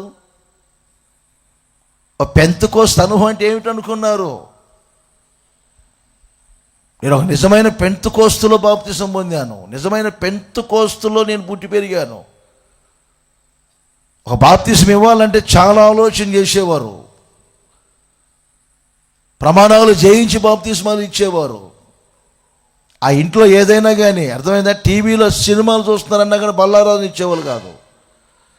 వ్రేళ్లకు చెప్పరే చూపించండి, ఎందుకైనా మంచిది, ఒకసారి చూపించండి, తప్పే ఉంది, చూద్దాం, డిండిన్ చూపించండి అంటే కొంతమంది చేతులను ముగ్గులేస్తున్నారు ఈ మధ్య పెంచుకొస్తారు. అందుకని ఎవరు చూపించట్లేదే ఏంటి? దాన్ని కొంచెం ఇది తిప్పడం మరలా వంకాయ కలర్లు ఉంటాయి. అవ్వా అర్థమైందా? ఇలాంటి బాగు చేశారనుకోండి, అమ్మో ఈసారి రాజన్న గారి పిలవబాకండి ఆయన బాబు, వాళ్ళు ఏదో ఆశపడతారు ఈసారి చేతులప్పుడు కూడా పిలుద్దామని. అర్థమైందా? నేను మీ మీద హక్కుతో చెప్తున్నా, కుటుంబ సభ్యుడిగా, లేకపోతే ఇవన్నీ చెప్పను. జనరల్గా గూడాల పనులు చెప్పినట్టు వెళ్తూ ఉంటాను. ఇప్పుడు చెప్పండి, దేవుని అనుగ్రహం ఏమిటి? మారు మనసు పొందాలి. మీరు మారు మనసు పొందాలి. ఇంకెంతకాలం మారు మనసు పొందకుండా ఉంటారు? మంచి మాట చెప్తా వినండి. మారు మనసు పొందవలనని దేవుడు అనుగ్రహం చూపుతా ఉన్నారు. మనోళ్ళు కొంతమంది ఎలా ఉంటారంటే, నేను చెప్తున్నా మానేనండి, సాగుతా ఉందలే అని లాగుతా ఉందని అనుకో, తర్వాత ఏమవుతుంది మీరు చెప్పండి? చెప్పరే, చీపురు కట్టలాగా మూలన పడి ఉంటుందిలే, ఇంకా కొంచెం కొట్టినా తిట్టినా నా భార్య ఏమనుకున్నావు ఉండకెక్కడ పోతాయి అని చెప్పి సాగుతుందిలే అని చెప్పి లాగారనుకో, అన్నయ్య మన సంగతే మీ సంగతే, లాగారనుకో, ఒక్కసారి తెగిందనుకో, ముఖం పగిలిపోయింది. ఇక ఇంట్లో తినడానికి ఏమి లేక రోడ్ల మీద మిరపకాయ బజ్జీలు తింటవే, అది మొహం పగలటం అంటే. శుభ్రంగా ఉన్నప్పుడు ఉంటాయి కాఫీ, టిఫిను, భోజనం, అబ్బో వాష్రూమ్లో వాటరు అన్నీ ఉంటాయి. సాగుతుందిలే అని లాగారు, తెగింది, అర్థమైందా? 4 డొక్కు చీరలు తీసుకొని పోయా. ఎక్కడికి? ఆలోచన లేని వాళ్ళకి కూడా ఆలోచన చెప్పినట్టుంది కానివ్వండి. ఏమండి, సాగుతుందిగా లాగకూడదు. ఇంకా ప్రభు కనికరం చూపుతున్నారులే, ఇంకా అవకాశం ఉందిలే అంటే ఎంతవరకు? హెబ్రీ పత్రికలో మీకు తెలుసు కదా, హెబ్రీ పత్రికలో ఏమనుంది? ఏశావును గురించి, అదే కదా, 12వ అధ్యాయము 16, ఒక్క పూట కోటి కొరకు తన జ్యేష్ఠత్వపు హక్కును అమ్మివేసిన ఏశావు వంటి భ్రష్టుడైనను వ్యభిచారి అయినను మీలో ఉండునేమోనని జాగ్రత్త పడండి. ఆ తర్వాత ఏ తర్వాత? ఇప్పుడు గమనించండి, అవకాశాలన్నీ అయిపోయినాయి. అది అవకాశాలన్నీ అయిపోయినాయి. దేవుడు అవకాశాలు ఇస్తారు, అవకాశాలు ఇస్తూ అనుగ్రహం చూపుతూ అవకాశాలు ఇస్తారు. ఇంకా మారు మనసు పొందకపోతే, ఇంకా బాప్తిస్మం పొందకపోతే, ఇంకా రక్షణ పొందకపోతే, ఇంకా మారు మనసుకు తగిన ఫలాలు ఫలించకపోతే, అప్పుడెప్పుడో మారు మనసు పొందాను, అప్పుడెప్పుడో బాప్తిస్మం పొందానని ఆ మారు మనసుకు తగిన జీవితం లేకపోతే అవకాశాలు ఇస్తూ ఉంటారు దేవుడు. ఫరోకి ఎన్ని అవకాశాలు ఇచ్చారు, అయినా తన హృదయము కఠినమవుతానే ఉంది. బాగా ఆలోచన చేయండి. నీళ్లు రక్తముగా మారినాయి, మరలా దేవుడు అవకాశం ఇచ్చారు.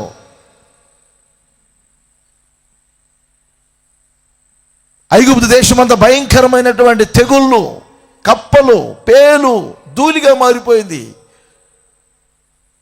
భయంకరమైనటువంటి పరిస్థితుల్లో వడగండ్లు పట్టడం.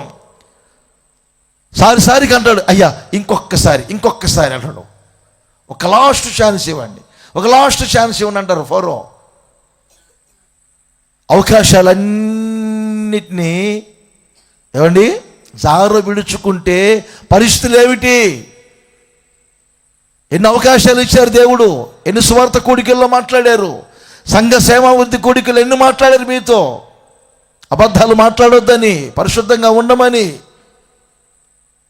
దేవుని సన్నిధికి రమ్మని, పిల్లలు క్రమంగా పెంచుకోమని ఎన్ని అవకాశాలు ఇచ్చారు. ఏశావుకు అవకాశాలు ఇచ్చారు. ఆ అవకాశాలని సద్వినియోగపరుచుకోలేదు. ఒక కాలం వచ్చింది, ఇప్పుడు ఆ తర్వాత వచ్చారు. అవకాశాలు అన్నీ అయిపోయిన తర్వాత వచ్చారు. సంసోనికి ఎన్నో అవకాశాలు ఇచ్చారు దేవుడు. అయినా సంసోన్ అంటారు, ఒక్క అవకాశం ఇవ్వండి, ఈ ఒక్కసారి మాత్రం నన్ను జ్ఞాపకం చేసుకోండి, ఈ ఒక్కసారి నన్ను జ్ఞాపకం చేసుకో, ఒక్క లాస్ట్ ఛాన్స్ ఇవ్వండి అంటారు. దేవుని అనుగ్రహ ఐశ్వర్యము పొందటం అంటే ఏంటి తెలుసా? మీరు మారు మనసుకు తగినటువంటి ఫలములు ఫలించే ఒక మారు మనసు పొందిన కుటుంబంలాగా మీ కుటుంబం ఉండాలి. మీ సంఘం ఒక మారు మనసు పొందిన సంఘముగా ఉండాలి. దేవునికి మహిమ కలుగునగాక. ఆ తర్వాత చిన్న విషయమే, ఒక బావిలో పిల్లి పడింది. ఆ ఇంట్లో ఆ పిల్లకి పెళ్ళంటే ఇష్టం. తిన్నగా ఆ పిల్ల, తల్లిదండ్రులు లేరు, ఆ పిల్లని రక్షించాలి, అదంటే ఇష్టం. చేత బకెట్ ఉంటుంది కదా, వదిలి ఆ పిల్లి బావిలో నీళ్ళు తాగి అప్పటికే కళ్ళు ఎర్రైపోయి ఎలా బయటికి రావాలో అర్థం కాక చావు బ్రతుకుల మధ్యలో ఉంటే ఈ పిల్ల బకెట్ వదిలి ఆ పిల్లని అడుగుతుందంట, పిల్లే ఎక్కువ లాగుతా, పిల్లి ఎక్కువే లాగుతాను, ఎక్కువే లాగుతానంటే ఈ పిల్లి అనుకుంటుందంట, ఇప్పటికే బావిలో పడ్డా, పైనుండి ఏంటో భూతం వచ్చింది అని ఆ బకెట్ ఆ పిల్ల చుట్టూ తిరుగుతుంది. ఈ పిల్లేమో ఆ బకెట్ని తప్పించుకొని తిరుగుతావు. చివరికి ఏమైంది? ఆ బావిలోనే నీళ్ళు త్రాగి బయటికి రాలేక ప్రాణం విడిచే పరిస్థితి వచ్చింది. ఒక్కసారి ఆలోచన చేయండి. పేతురు మొదటి పత్రికలో 3వ అధ్యాయములో 19వ వచనాన్ని గమనించండి. దీనికి అనుసంబంధమైన వచనం ఉంటుంది అక్కడ. అది చూడండి. నోవాహు రోజుల్లో ఏం జరిగింది? దేవుని దీర్ఘశాంతము ఇంకనూ కనిపెట్టుచూ ఉండగా, పూర్వము నోవాహు దినములలో ఓడ సిద్ధపరుచు ఉండగా సుశర అవిధేయులైన వారి మధ్యకి వెళ్ళి, అనగా చెరలో ఉన్న ఆత్మల దగ్గరకు ఆత్మస్వరూపిగా వెళ్ళి వారికి సువార్త ప్రకటిస్తే వాళ్ళు ఏమంటున్నారండి? ఓ ముసలాడా, ఓ నోవాహు తాత, నీకేమైనా పిచ్చా? ఉన్న డబ్బులను ఖర్చు పెట్టుకొని వాన సిద్ధపరుస్తున్నావు. జనులు తినుటకు, తాగుటకే, పెళ్లి చేసుకున్నటకు, కట్నాలు పంచుకున్నటకే అవకాశాలు ఇచ్చారు. రాకడ సమయంలో నోవాహును దేవుడు మాదిరిగా పెట్టారు. నోవాహు దినములలో ఎలా జరుగుతుందో నా రాకడ దినములలో అలాగే జరుగుతుంది. ఆ రోజున నోవాహు దినములలో ఓడ సిద్ధపడుతుంది. ఒక్కసారి ఆలోచన, మీ కొరకే స్థలాలు కొని, మీ కొరకే మందిరాలు కట్టి, మీ కొరకే సంఘం అనే ఓడ సిద్ధపడుతూ ఉంది. ఆ జనులు ఓడలోనికి రావాలని దేవుడు దీర్ఘశాంతము గలవారై అనుగ్రహాన్ని చూపి, ఏమండి, ఆత్మస్వరూపిగా నోవాహు దేవుని మాటలు ప్రకటిస్తూ ఉన్నారు చెరలో ఉన్న ప్రజల దగ్గరికి వెళ్ళి.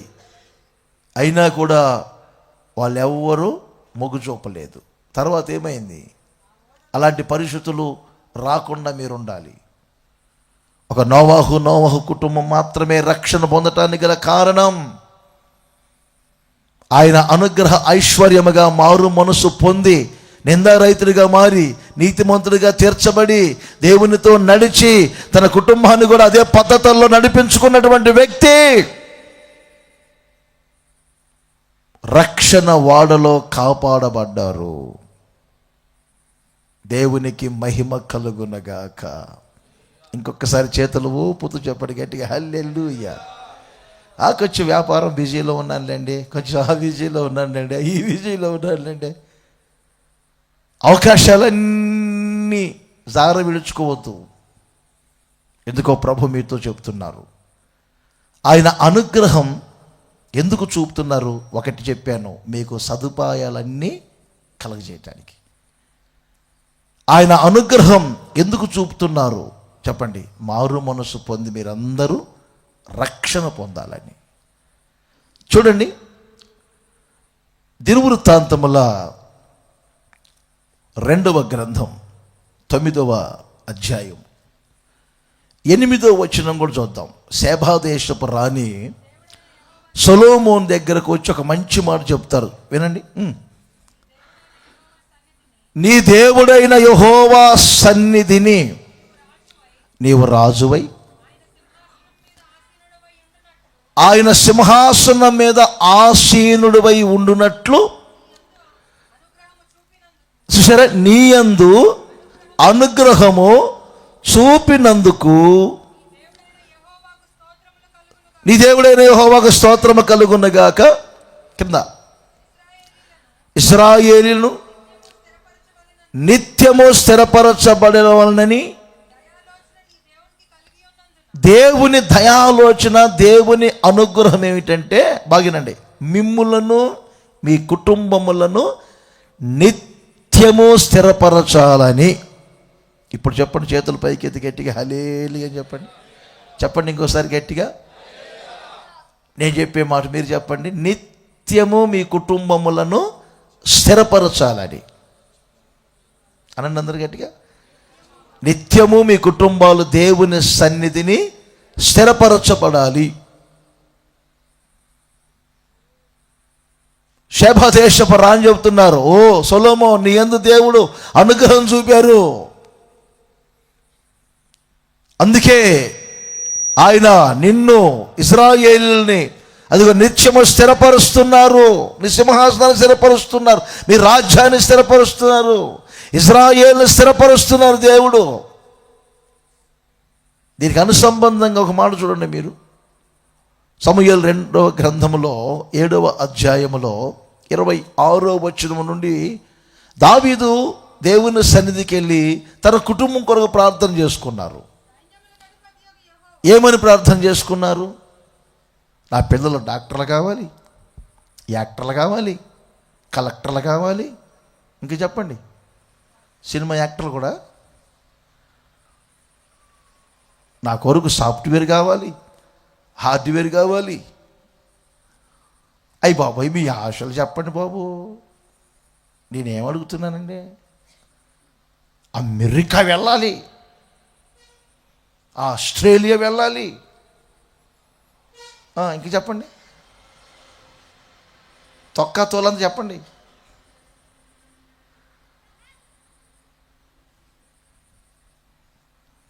ప్లస్ ఏలో చెప్పండి, మైనస్ ఏం కాదులే. ఏం ఆశలు అయ్యే చెప్పండి. అయ్యి బాబోయ్ చాలా ఉన్నాయి అయితే. మరి దావీదు తన పిల్లల కొరకు ఏమని ప్రార్థన చేశారు? అసలు నా తర్వాత వాళ్ళ సింహాసనాన్ని పరిపాలన చేయాలి అని కూడా ప్రార్థన చేయాల. గుర్తుపెట్టుకోవాలి మీరు. అదే దేవుని సన్నిధికి వెళ్ళి ప్రభువా ప్రభువా నా కుటుంబాన్ని ఆశీర్వదించయ్యా అన్నారు. ఏమని ఆశీర్వించమంటారు దావీదు నీ కుటుంబాన్ని అంటే? దావీదు అంటారు, నా కుటుంబము నిత్యము మీ సన్నిధిలో ఉండునట్లుగా దానిని మీరు ఆశీర్వదించండి. అందరు చెప్పండి, చేతుల పైకి ఎత్తి గట్టిగా హల్లెలూయా. ఆయన సన్నిధిలో మీ కుటుంబం అంతా స్థిరపడాలనే దేవుని అనుగ్రహం.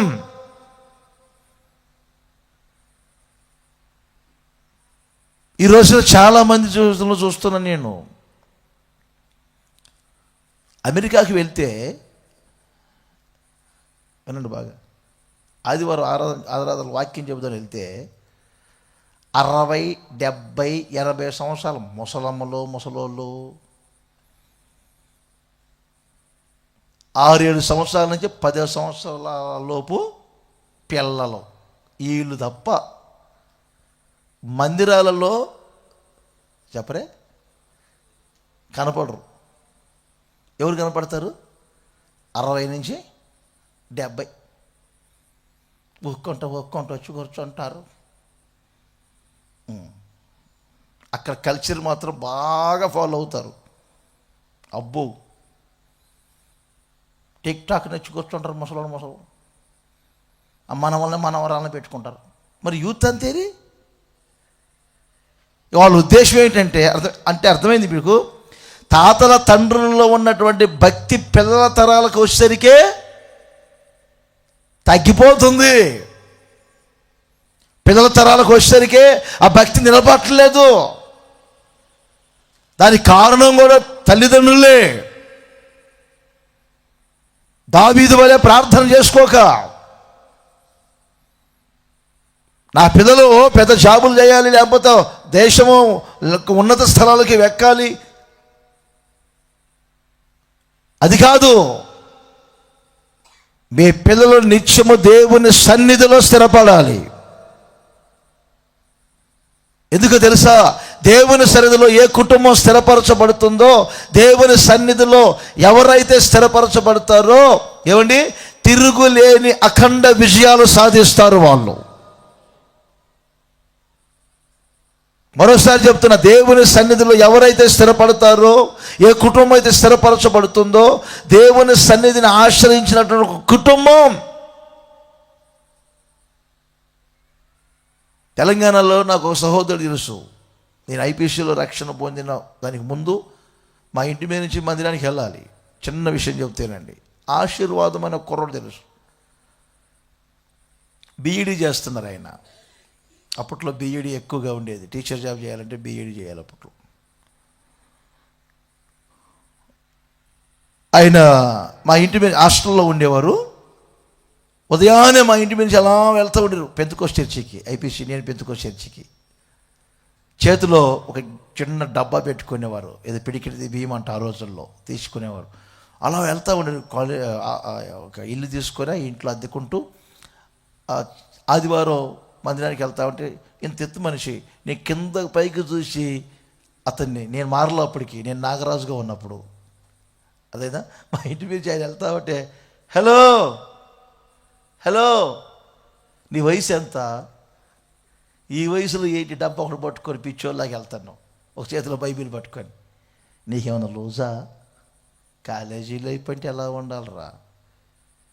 క్లాస్మేట్తో శుభ్రంగా ఎంజాయ్ చేసుకోకుండా ఆదివారం రోజున ఇదేం లైఫ్ అని అల్లుయ్య భక్తుడు వెళ్తున్నాడు, అల్లుయ్య భక్తుడు వెళ్తున్నాడు. గేలు చేసే నేను అతన్ని. మొత్తం మీద ఒక రోజు వచ్చింది, నేను కూడా మందిరానికి వెళ్ళా. అదే మందిరానికి ప్రప్రదగా మా వదిన గారు యేసుప్రభుని నమ్ముకున్నారు. ఈ పెంతెకోస్తులో ఈ గాజులు, ఈ పెంతెకోస్తు తీస్తారు కదా గాజులు, తాలిపొట్టు అన్నీ తీసేస్తే అసలు నేను ఇంట్లో నుంచి గట్టి వేసామని. మా అన్నయ్య చచ్చిపోయాడు అనుకున్నారా? తాలిపొట్లు తీసావు, పూలు తీసావు, గాజులు తీసావు, మా అన్నయ్య చచ్చిపోయాడు అనుకున్నా, పెదవరాల్లాగా వచ్చావని చెప్పి జుట్టు పట్టుకుని నెట్టా ఇంట్లో నుంచి బయటికి. నాగరాజుని కదా అప్పుడు, మారలేదు కదా. 50 మంది యవనస్తులను పెట్టుకొని ఎర్ర చొక్కాలు కుట్టించి తెలంగాణ గడ్డ మీద పార్టీలకు జైలు పలికేవాడిని. అప్పుడు ఏ రోజున సొత్తే కొడవలి, కంకి కొడవలు అనేవాడిని. ఒక్కసారి కూడా గెలిచావాలి అది కదా. ఈ రోజుకి గెలవలేదు. అప్పట్లో కమరేట్ అని కూడా తిరిగేవాళ్ళం కుర్రాళ్ళమంతా, ముఠాలు. మారలేదు నేను. ఆమె కన్నీరు కలిసి ప్రార్థన చేశారు. మొత్తం మీద ఆ ముసురు నాకు తగిలినట్టుంది. నేను వరుస బదిలాడికి వెళ్ళాను. నా పక్కన ఆయన కూర్చుండేవారు. ఆయనకి ఏం చేసేది, నేను ఆయన పక్కనే కూర్చున్నాను. అసలు ఆది కాండం మా ప్రకటన గ్రంథం అంటే నాకు అధ్యాయులు కూడా తెలిసేవి కావు, బైబిల్ సంగతి తెలియదు నాకు. అతని గారు చెప్తాను, పాస్టర్ గారు అతన్ని బైక్ ఎక్కించుకొని ఒక ఊరు తీసుకెళ్ళాడు. ఎక్కడ పాస్టర్ గారు అంటే, ఆ ఊరోళ్ళు పెద్ద డబ్బున్నోళ్ళు, కోటేశ్వర్లు. అదైనా మీ సంఘంలో ఎవరైనా అబ్బాయి ఉన్నాడా, పెళ్లి చేసుకోవాలి మా అమ్మాయికి అన్నారు. ఒకతే కూతురు, కోట్ల ఆస్తి ఉంది. ఆస్తులు అంతస్తులు లేకపోయినా భక్తిగా ఇన్ని పిల్లడై ఉండాలంటే నేను తీసుకెళ్తున్నాను రానాడ. ఆడెళ్ళి కూర్చున్నాడు సోఫా మీద. ఆ అమ్మాయి వచ్చి కాఫీ ఇచ్చేది, టీ కాఫీ ఇచ్చేది. ఆయన గారు తలే పైకి లేపట్లేదు. మొత్తం మీద కప్పులో టీ తాగారు. ఇదిగో పాస్టర్ గారు అని చెప్పి బయటికి వెళ్ళి, అర్థమైందా, బస్ ఎక్కి మరలా ఇక్కడికి వచ్చేసారు. పాస్టర్ గారు వదిలిపెట్టి ఏడంటే అసలు లేడు అక్కడ. పాస్టర్ గారు ఒక్కరు వచ్చి, రే చెప్ప పెట్టుకుని వచ్చావు ఏంటంటే, వచ్చేసానులేండి, ఆ ఇల్లు చూడగానే భయం అయింది. ఇంతకు అమ్మాయిని చూసావా? చూశానండి. ఏం చూసావు? అమ్మాయి కప్పు చూశానండి. కప్పు చుట్టూ వెంటారు, అమ్మాయిని చూడలేదా? ఆ కప్పు విలువ కూడా తెలియదు, చేయలేను నేను. ఆ కప్పు విలువ చేయను నేను.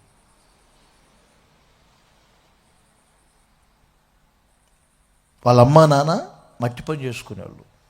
పలుగుతో తవ్వుతూ ఉంటే ఆ భార్య భారతో లాగేది. వాళ్ళ అమ్మ నాన్న కప్పులు పెట్టారు వాడికి. ఏమని? పలానా రోజు నీ పెళ్ళిరా, ఇంటికి రారా అని. అంటే అర్థం ఏంటి? ఆ తల్లిదండ్రులు మాకు ఆ అబ్బాయే కావాలని వాళ్ళ అమ్మ నాన్నతో మాట్లాడి పెళ్లి చేశారు. గవర్నమెంట్ జాబ్ వచ్చింది, కాలేజీ కట్టాడు. ఊరు చెప్పనులే కానీ జాబ్ చేస్తూ మరలా కాలేజీ కట్టి అనేక మంది, వందల మంది, వేల మంది పిల్లల్ని, ఫీజులు కట్టలేని పిల్లలందరినీ స్కూల్స్లో, కాలేజీలో చేర్పించుకొని చదివిస్తూ ఉన్న ఒక ఉన్నత స్థాయికి వచ్చాడు ఆయన. అత్తగారు ఇచ్చిన కట్నం డబ్బులతో కాదు, స్వశక్తితో జాబ్ సంపాదించుకోండు, స్వశక్తితో ఒక స్థాయికి వచ్చాడు. అంత స్థాయికి ఇతడు ఎలా వచ్చారా అని నేను ఆలోచన చేస్తే ఇప్పటికీ నాకు అర్థమైంది ఏంటంటే, దేవుని సన్నిధికి సిగ్గుపడకుండా వెళ్ళటం, దావీదు వలె నాట్యమాడి దేవుని సన్నిధిని అనుభవించటం. దేవుని సన్నిధి లేకుండా, దేవుని మందిరాన్ని లేకుండా, సంఘము లేకుండా మీరు ఎన్ని చేసినా కానీ ఏదో భౌతికంగా 4 రూపాయలు సంపాదించుకున్నట్టు ఉంటుంది, కానీ అది తాత్కాలికం. అందుకే దావీదు ఆ సంగతి తెలిసి అంటారు, నా కుటుంబము నిత్యము నీ సన్నిధిలో ఉండినట్లు ఆశీర్వదించము. అనుభవంతో చెప్తున్నాను, ప్రతిరోజు తల్లిదండ్రులుగా మీరు మీ పిల్లలు ఎప్పుడు దేవుని సన్నిధిలో స్థిరపడినట్లుగా ప్రభువా అని ప్రార్థన చేసుకోండి. మీ పిల్లలందరూ దేవుని సన్నిధిలో స్థిరపరచబడుదురుగాక. ఆమేన్ చెప్పండి గట్టిగా, హల్లెలూయా. స్థిరపరచబడుదురుగాక. దిట్టమైన చోట మేకు కట్టినట్లుగా నా దేవుడు మిమ్మల్ని, మీ కుటుంబాలను సంఘములో స్థిరపరచునగాక. దేవుని మందిరములో ఒక చెట్టు వలె నాటబడాలి. ప్రకటన గ్రంథంలో మనకు తెలుసు కదా, నా దేవుని మందిరములో నేను మిమ్మల్ని ఒక స్తంభముగా చేసేదను, ఎంత మాత్రం కూడా అతడు వెలుపటికి వెళ్ళడు. దేవుని మందిరములో కొన్ని పిల్లర్స్ ఉన్నాయని చెప్పుకోవాలి. ప్రభువులో స్థిరపడాలి, సంఘంలో స్థిరపడాలి. ఈ అవయాలన్నీ, మన శరీరంలో ఉన్న అవయాలన్నీ శరీరములో ఏమండి అతకబడి ఉంటాయి. అప్పుడప్పుడు బయటికి రావు, వస్తాయా? అప్పుడప్పుడు ముక్క అలా వెళ్ళి, అమ్మా మీరు ఇక్కడే ఉంటే ముక్క అలా వెళ్ళి చింతలపూడి అంతా తిరిగి వస్తుందా? చెప్పరే. అప్పుడప్పుడు చెవులు మాత్రం వెళ్ళి సత్తుపల్లికలు వస్తాయా? చెప్పరే. అవయములన్నీ, ఈ అవయవ ప్రపంచం అంతా ఎక్కడుంటుంది? శరీరంలో అమర్చబడి ఉంటుంది. ఆ శరీరమే సంఘం. శరీరమనే సంఘముల అవయములన్నీ ఏ విధముగా స్థిరపడినాయో, ఎండిపోయిన ఎముకల్లాగా చదిరిపోయినట్లుగా ఉండకూడదు సంఘము ఎప్పుడైనా కానీ. ఏమండి, ఇశ్రాయేలు తాను మొదలుకొని బెర్షెబా వరకు 12 గోత్రముల వారు ఎలా ఉన్నా తెలుసా? ఒక్క మనుషుడైనట్లుగా ఉన్నారు. దేవుడు ఆ విధముగా మిమ్ములను స్థిరపరచునుగాక. చేతులు ఊపుతూ చెప్పండి గట్టిగా, హల్లెలూయా చెప్పండి. అప్పుడప్పుడు చెప్పరే గట్టిగా, హల్లెలూయా చెప్పండి. ఏం కావాలి? మీ కుటుంబాలు దేవుని సన్నిధిలో స్థిరపడాలి. తిమోతి గురించి మాట్లాడుతున్నప్పుడు అంత పౌలు గారు ఏమంటారు? నీ విశ్వాసం ఎక్కడి నుండి వచ్చింది? నీ అవ్వ అయిన లోయలోను నీ తల్లి అయిన యూనేకీలో ఉంది. అదే విశ్వాసం ఇప్పుడు నీ మట్టుకు వచ్చినది.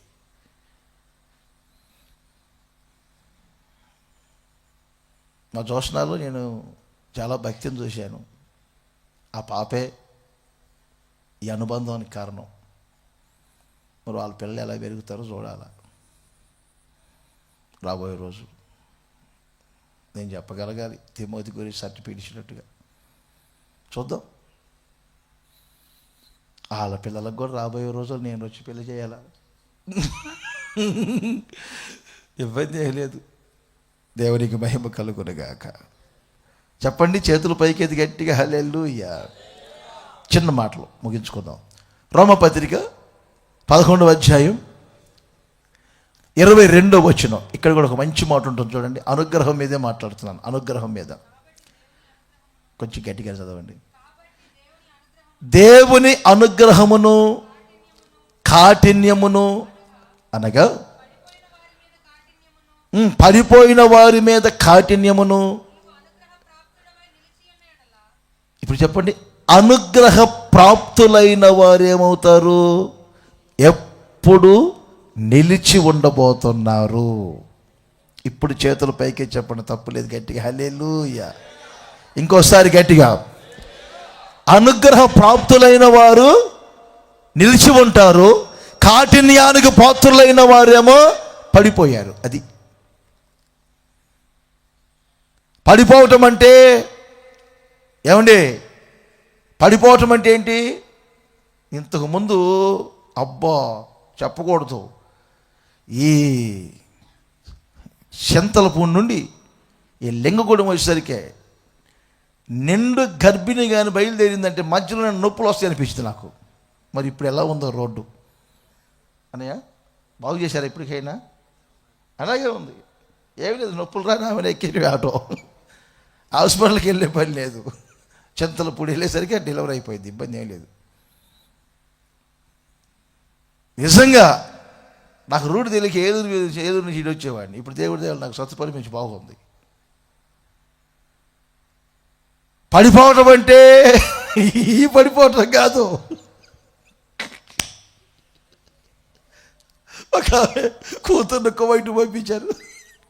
నేను అన్నాను, పెళ్లి కాని అమ్మాయిని కువైట్కి ఎందుకమ్మా అన్నాను. పరిస్థితులు ఏం చేద్దాం రాజాన్ని గారు, 4 లక్షలు అప్పు ఉందయ్యా, నువ్వు తీరుస్తావయ్యా అన్నది. ఓయ్యో బాబోయ్, పెళ్లి కాని అమ్మాయిని కువైట్కి ఎందుకు అన్నందుకు అప్పు నువ్వు తీరుస్తావని నా మెడకు పెట్టారు. అర్థమైందా?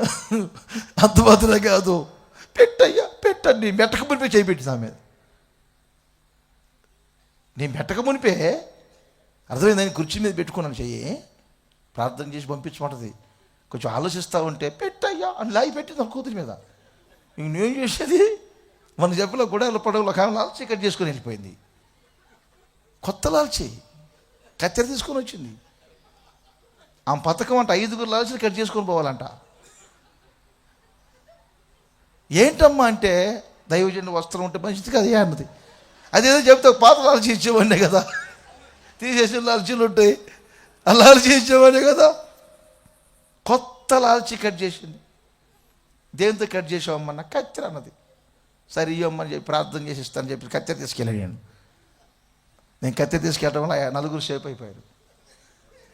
లేకపోతే పథకం ఏమిటి? అర్థమైందా? కోయిట్ ఎందుకమ్మా పెళ్ళి కాని పిల్లలంటే, ఏదో జాబ్ పర్పస్ మీద కాదు, ఆ ఇళ్లలో ఏదో పనులు చేసుకోవటానికి. రోజులు బాగలేదు కదా అంటే ఇలా మాట్లాడి నేను ప్రభా మీరే చూసుకోండి అన్న. 6 నెలలు కూడా గడవలేదు. మరలా ఈ తల్లి వచ్చి అంటారు, అన్నయ్య మీరొద్దంటే పంపించాను అన్నయ్య అమ్మాయికి. ఏమ్మా? అమ్మాయికి వైట్లో కాలు జారిందయ్యా అన్నది. నాకేం అర్థం కాల ఈ భాష. అవునమ్మా, కువైట్కి వెళ్తే ఎవరికైనా కాలు జారిద్ది. నేను కూడా ఒకరోజు కువైట్కి వెళ్ళానమ్మా. వేసుకోక షూ వేసుకున్నాను. అసలు ఎయిర్పోర్ట్లో నడుస్తుంటే పడపోయానమ్మా అన్నాను. ఆమె అంటది, పడటం వేరయ్యా. ఇప్పుడు చెప్పండి, ఈ పడటం వేరు. భౌతికంగా ఏదో కింద పడ్డారు లేచారు కాదు, పాపంలో పడిపోయేవాళ్ళు, ఆత్మీయతలో పడిపోయేవాళ్ళు. ఈరోజున అనేకులు ఆత్మీయతలో పడిపోతున్నారు. ప్రార్థనా జీవితం పడిపోతుంది, విశ్వాస జీవితం పడిపోతుంది, ఆత్మీయ మంట లేదు, చల్లారిపోతుంది. ప్రారంభంలో యోహాను ఎంత వైరాగ్యంగా ఉండేవారు. ఇదే లోక పాపములను మోసుకొని పోయే దేవుని గొర్రెపిల్ల అన్నారు. చెరసాల్లో వేయబోయిన తర్వాత ఏమన్నారు? ఇప్పుడు రాబోవాడవు నీవేనా, మేము ఇంకొకరి కొరకు కనిపెట్టాలన్నారు. అప్పుడు యేసయ్య ఏమన్నారు? స్త్రీలు కనిన వారిలో యోహానంత గొప్పవారు లేరని చెప్పినటువంటి యేసుప్రభు ఇప్పుడు అంటున్నారు, యోహాను ఇప్పుడు ఎలా మారారు? గాలికి అటు ఇటు కొట్టుకుపోచున్న రెల్లులాగా మారిపోయాడు. చాలామంది ఆత్మీయతలో పడిపోతున్నారు, ప్రార్థన జీవితం పడిపోతున్నారు, విశ్వాసం, ఆత్మీయ వరాలు అకాలపు కాయలు రాలినట్లుగా రాలిపోతున్నాయి, సాధారణమైన వ్యక్తులుగా మార్చబడతారు. దీని కారణం ఇజ్రాయేల్ అందరూ పడిపోయారు. కారణం కాఠిన్యానికి గురయ్యారు. అయితే వాక్యం ఏమంటుంది? ఆయన అనుగ్రహమును బట్టి మీరు నిలిచి ఉందురుగాక. ఆమేన్ చెప్పండి గట్టిగా, హల్లెలూయా. అంతము వరకు, ప్రభు రాకడ వరకు పరిచర్య నిలిచి ఉండునుగాక, సంఘము నిలిచి ఉండునుగాక. పెద్దలు పైన కష్ట ఫలితం అలాగే నిలిచి ఉండునుగాక. ఆ ప్రయాస ఫలం నిలిచి ఉండాలి. పితరులు కష్టపడ్డారు, మనమంతా ఇప్పుడు ఆ పంటలో పాలు పొందుతున్నాం. ప్రియమైన సహోదరులారా,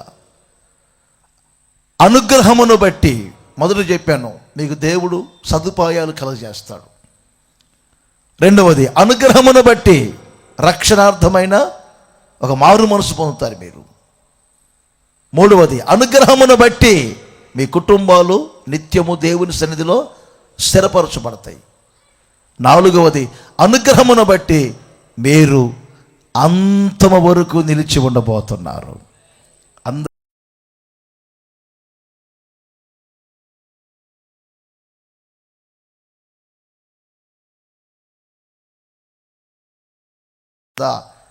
ఏమని? ఆఖరి మాట చూడండి, ఆఖరి అధ్యాయం ఆఖరి మాట చూసారా? ఎంతవరకు ఒక వ్యక్తి నిలిచి ఉండాలి? అంతము వరకు. సంఘం అంతం వరకు నిలిచి ఉండాలి. దానియేలుకి ఎన్నో శోధనలు వచ్చినాయి, సంఘానికి ఎన్నో శోధనలు వస్తాయి. అయినా నా బండ మీద సంఘాన్ని కట్టాను కనుక పాతాళ లోక ద్వారములు దాని ఎదుట నిలవనేరు అని చెప్పారు యేసయ్య. ప్రియమైన సహోదరులారా, దానియేలుకు ఎన్నెన్నో పడగొట్టాలని పన్నాగాలు. దానియేలు రోజుల్లోనే అగ్నిగుండంలో వేశారు తన స్నేహితుల్ని. దానియేలు రోజుల్లోనే సింహాల గుహలో వేశారు. కలభావాన్ని కల చెప్పలేదని జ్ఞానులందరినీ చంపటానికి చూశారు. ఇలాంటి పరిస్థితుల మధ్యలో కూడా దానియేలుని దేవుడు నిలబెట్టాడు. మీరు మీ కుటుంబాలు అంతము వరకు ప్రభువుకు సాక్షులుగా నిలిచి ఉందురుగాక. 18వ అధ్యాయంలో ఇర్మియా గ్రంథంలో ఒక మంచి ఉదాహరణ ఉంటుంది. మనం కొన్ని ఉదాహరణల్లో నేర్చుకోవాల్సిన పాఠాలు ఉంటాయి. ఒక కొమ్మరివాని దగ్గరికి ఇర్మియాని పంపించారు. అంత మట్టి తీసుకున్నారు, ఏమండి సారి పైన పెట్టాడు. ఒక పాత్రగా మారింది. నిమిషాల్లో ఏమైంది? ఏమండి? విడిపోయింది. ఆ పాత్ర ఏమైంది? పగిలిపోయింది. దేవుడు అయినా వదిలిపెట్టారా? చెప్పండి. కొమ్మరి ఏం చేశారండి? వదిలిపెట్టాడా? విడిచిపెట్టాడా? ఆ మట్టిని మరలా ఒక కొమ్మరి తీసుకొని మరలా సారె పైన ఉంచినట్లుగా యేసయ్య మనల్ని నేటి వరకు ఆయనలో ఉంచుకున్నాడు. ఆయన ఒకవేళ ఆ కొమ్మరి ఓరి కింద పడతావు నువ్వు అని చెప్పి, అర్థమైందా? ఆయన వదిలిపెడితే మన పరిస్థితి ఏంటి? ఆయన వదిలిపెట్టలేదు. మరలా తీసుకున్నారు, మనల్ని సారిపైన నిలబెడుతున్నాడు. మరలా తీసుకున్నారు, మనల్ని సారిపైన నిలబెడుతున్నారు. అలా నిలబెడుతున్నారు కనుకనే, ఆయన అనుగ్రహం ఉంది కనుకనే ఈ రోజున మనం నిలిచి ఉన్నాం. దేవుని సహాయం వలన నేను నేటి వరకు నిలిచి ఉన్నానంటాడు పౌలు గారు. అరణ్యములో ఆకులు రాలినట్లుగా అనేకులు రాలిపోతూ ఉంటే కాలేబు నిలబెట్టాడు దేవుడు. మీరు మీ కుటుంబాలు ప్రభువుకు సాక్షులుగా అంతము వరకు నిలిచి ఉందురుగాక. విశ్వాసములో, ఆత్మీయతలో, ప్రేమలో, ప్రార్థనలో, పరిశుద్ధతలో దేవుని కొరకు మీరు నిలిచి ఉండాలి. విడిపోయాను, పడిపోయాను అనే పదాలు మీ నోట రాకూడదు.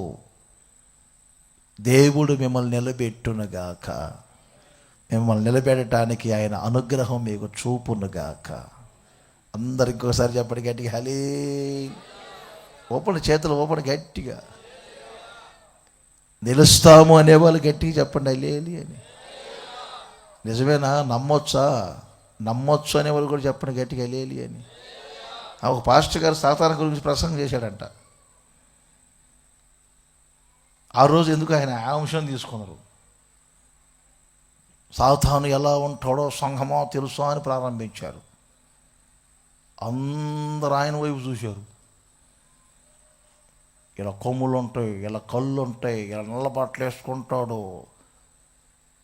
అదే సాతాను ఇప్పుడు వస్తే మీరు భయపడతారా? ఆయన వైపు చూశారు ముందు. మీ సంగతి ఏంటని ఆయన గారు చెప్పారంట, నిలబడాలి.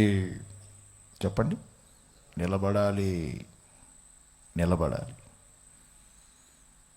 ఆ రోజే ప్రక్క వీధిలో సాతాను వేషం వేసుకున్నవాడు ఒకడు, యేసుప్రభు వేషం వేసుకున్నాడు ఒకడు.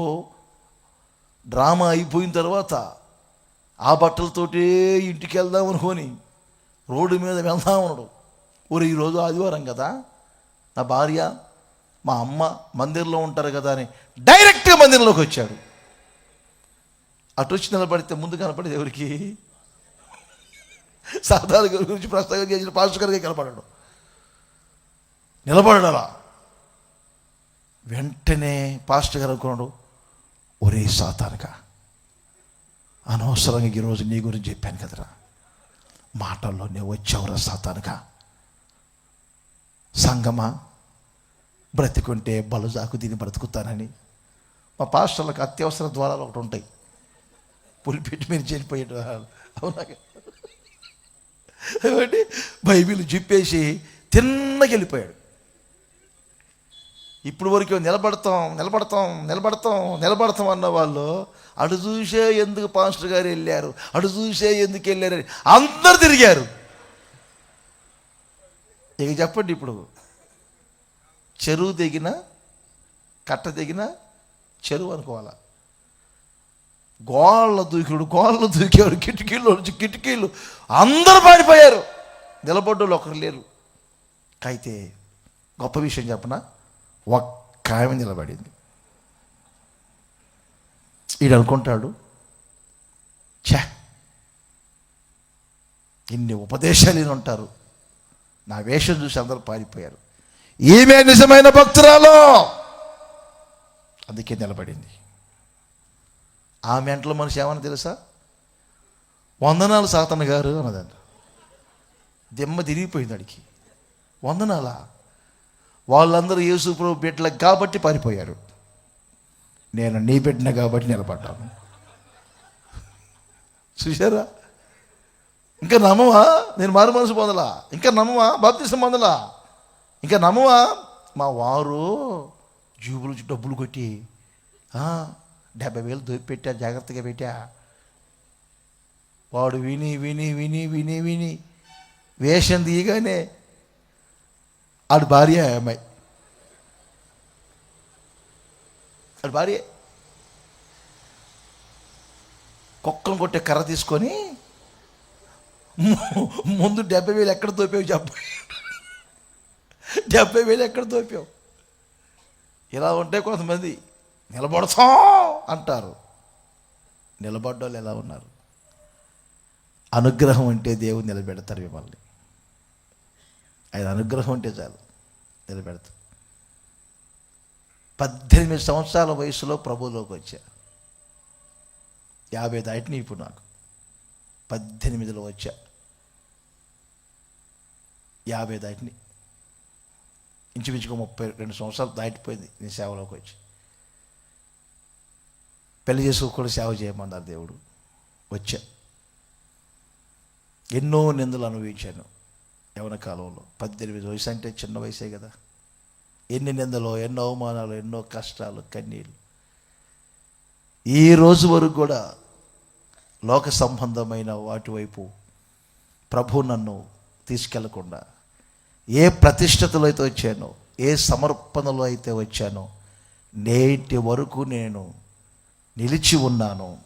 నేటి వరకు నా ప్రతిష్టత, నా సమర్పణ కాపాడబడిందంటే నా దేవుని అనుగ్రహం. నా దేవుని అనుగ్రహం. మత్తయి సువార్తలో అదే ఉంది. నపుంసకుల గురించి, తల్లి గర్భములో నుండే నపుంసకులుగా పుట్టిన వాళ్ళు ఉన్నారు కదా. మత్తయిలో ఉంటుంది కదా 19:11. తల్లి గర్భములో నుంచి నపుంసకులుగా వచ్చిన వాళ్ళు ఉన్నారు. మనుషులను బట్టి నపుంసకులుగా మారిన నపుంసకులు ఉన్నారు. తర్వాత పరలోక రాజ్యము నిమిత్తమే తమ్మును తామే నపుంసకులుగా చేసుకున్న వారు ఉన్నారు. ఇప్పుడు చూడండి, మేము నపుంసకులు. నన్ను చూడండి, మేము ఎవరివి? నపుంసకులు. తల్లి గర్భములోని నపుంసకులుగా పుట్టిన వాళ్ళం కాదు. ఆ రోజుల్లో రాజులు కొంతమంది రాణులు కాయటానికి నపుంసకులుగా చేస్తారు. ఆ నపుంసకులం కాదు మేము. ఇప్పుడు మేము ఎవరు? పెళ్లి చేసుకోవడం, సేవ చేస్తున్నాం. పరలోక రాజ్యము నిమిత్తమే మమ్మల్ని మేమే నపుంసకులుగా చేసుకున్న నపుంసకులం. చాలామంది తెలియదు పెళ్లి చేసుకోవడం, సేవ చేయటం ఏంటని. ఇది అసలు అర్థం. తల్లి గర్భములో నుంచి నపుంసకులుగా పుట్టిన వాళ్ళు ఉన్నారు. మనుషులను బట్టి నపుంసకులుగా మారిన వాళ్ళు ఉన్నారు. పరలోక రాజ్యము నిమిత్తం నపుంసకులుగా మారిన వాళ్ళు. పేతురు అంటాడు, అలా అయితే పెళ్లి చేసుకోకుండా మంచిదన్నారు. అప్పుడు ఆ మాట అంటారు, అనుగ్రహం పొందిన వారు తప్ప మరి ఎవరును, అర్థమైందా, ఈ ప్రతిష్టతలో ఉండలేరు. మీకు అర్థమైందా? అనుగ్రహం పొందిన వాళ్ళు తప్ప ఎవరు ఈ సమర్పణలో లేరు. 4 రోజులు ఉన్నట్టుగా ఉంటారు. చాలామంది వెళ్ళిపోయారు మా మినిస్ట్రీస్లో నుంచి. ఉదాహరణ చెప్తున్నా. ఇదొక ప్రతిష్టత, ఇదొక సమర్పణ. సరే, సేవ ప్రతిష్టత మాకుంటుంది. అదేవిధంగా ఫ్యామిలీగా సేవ చేసే సేవకులు ఉంటారు, వాళ్ళ ప్రతిష్టత వాళ్ళకు ఉంటుంది. సంఘములో ఒక ప్రతిష్టత ఉంటుంది, సమర్పణ ఉంటుంది. ఒకటి మాత్రం వాస్తవం, మీ ప్రతిష్టత, మీ సమర్పణ కాపాడబడాలి అంటే దేవుని అనుగ్రహం మీ మీద ఉండాలి. అప్పుడే సంఘ ప్రతిష్టత కాపాడబడుతుంది, సేవకుని ప్రతిష్టత కాపాడబడుతుంది. 5 కోణాల్లో చెప్పాను. సజీవ యాగముగా మీ శరీరములను ప్రభువుకు సమర్పించుకోండి. సంఘ ప్రతిష్టతని ఎప్పుడు పాడు చేయొద్దు. సేవ ప్రతిష్టతని ఎప్పుడు పాడు చేయొద్దు. నేను ఒక మాట చెప్తా, కోట్లు సంపాదించవచ్చు. నేను కోట్లు సంపాదించినైనా ఒకవేళ నేను హెలికాప్టర్లో దిగిన లెంకగూడెంలో రాబోయే రోజులు అంటే రాజన్న గారు హెలికాప్టర్లో దిగుతున్నారు, రాజన్న గారు కోట్లు సంపాదించారు అనరు మీరు. రాజన్న గారు ప్రతిష్టత గలవారు అంటారు మీరు. ప్రతిష్టతను పాడు చేసుకొని కోట్లు సంపాదించిన ఫలితం ఉందా? నోరు తెరిచి చెప్పండి. ప్రతిష్టతను పాడు చేసుకొని ఏమండి హెలికాప్టర్లో తిరుగుతున్నారు, సేవ చేస్తున్నారంటే ఫలితం ఉంటుందా? లేదు. అవన్నీ లేకపోయినా ప్రతిష్టత ఉంటే ప్రతిష్ట కలిగిన దైవజనుడు, సమర్పణ కలిగిన దైవజనుడు అంటారు. అలాగే ప్రతిష్ట చాలా ముఖ్యమైనది. సంఘ ప్రతిష్టతను, సేవా ప్రతిష్టతను పాడు చేయొద్దని చెప్తున్నాను. క్వాలిటీని పాడు చేయొద్దు. 5 విషయాలు చెప్పాను. అనుగ్రహమును బట్టి సదుపాయాలను కలుగజేస్తారు.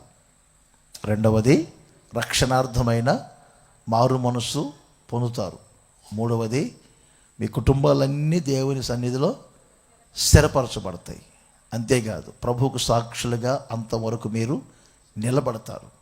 ప్రతిష్టతను, సమర్పణను కాపాడుకుంటారు. ఈ 5 విధములైన ఆశీర్వాదాలు, ఆత్మీయతలు నా దేవుని అనుగ్రహము ద్వారా మీరు, మీ కుటుంబాలు పొందుదురుగాక. పొందుదురుగాక. అందరు లేచి నిలబడండి. దేవుడిచ్చినటువంటి ఈ మాటలన్నిటిని బట్టి ఒక్కసారి లేచిన మీరంతా 2 చేతులు పైకెత్తి ఒక్క నిమిషం యేసయ్యా మీకు స్తోత్రం, వందనాలు యేసయ్యా అని అందరూ స్తోత్రం చెప్పండి. ఒక్కసారి అందరూ స్తోత్రం చెప్పండి. అందరు నోరు తెరిచి స్తోత్రం యేసయ్యా అని చెప్పండి. స్తోత్రం, స్తోత్రం, స్తోత్రం. ఈ మాటల ఆశీర్వాదం, ఆత్మీయతలు మీరు, మీ కుటుంబాలు, దూరాన ఉండి లైవ్లో పాల్గొన్నవారు యేసు నామములో అనుభవించుదురుగాక. ఈ మాటల ప్రతిఫలాలు, ప్రయోజనాలు మీరు పొందుదురుగాక. నా దేవుడు మీకు అన్ని సదుపాయాలు సిద్ధపరుచునుగాక. రక్షణార్థమైన మారు మనస్సు ప్రతి ఒక్కరూ పొందుదురుగాక. మీ కుటుంబాలన్నీ శాశ్వతముగా ప్రభువులో స్థిరపరచబడునుగాక. ప్రభుకు సాక్షులుగా మీరందరూ ఆత్మీయతలో నిలిచి ఉందురుగాక. దేవుడు మీకు ఇచ్చిన ప్రతిష్టతను, సమర్పణను కాపాడుకుందురుగాక. ఈ మాటల ఆశీర్వాదం మీ ప్రజలు అనుభవించినట్లు మీరు సహాయం చేయండి. దూరాన ఉండి లైవ్లో పాల్గొన్న వారు కూడా ఆశీర్వించండి.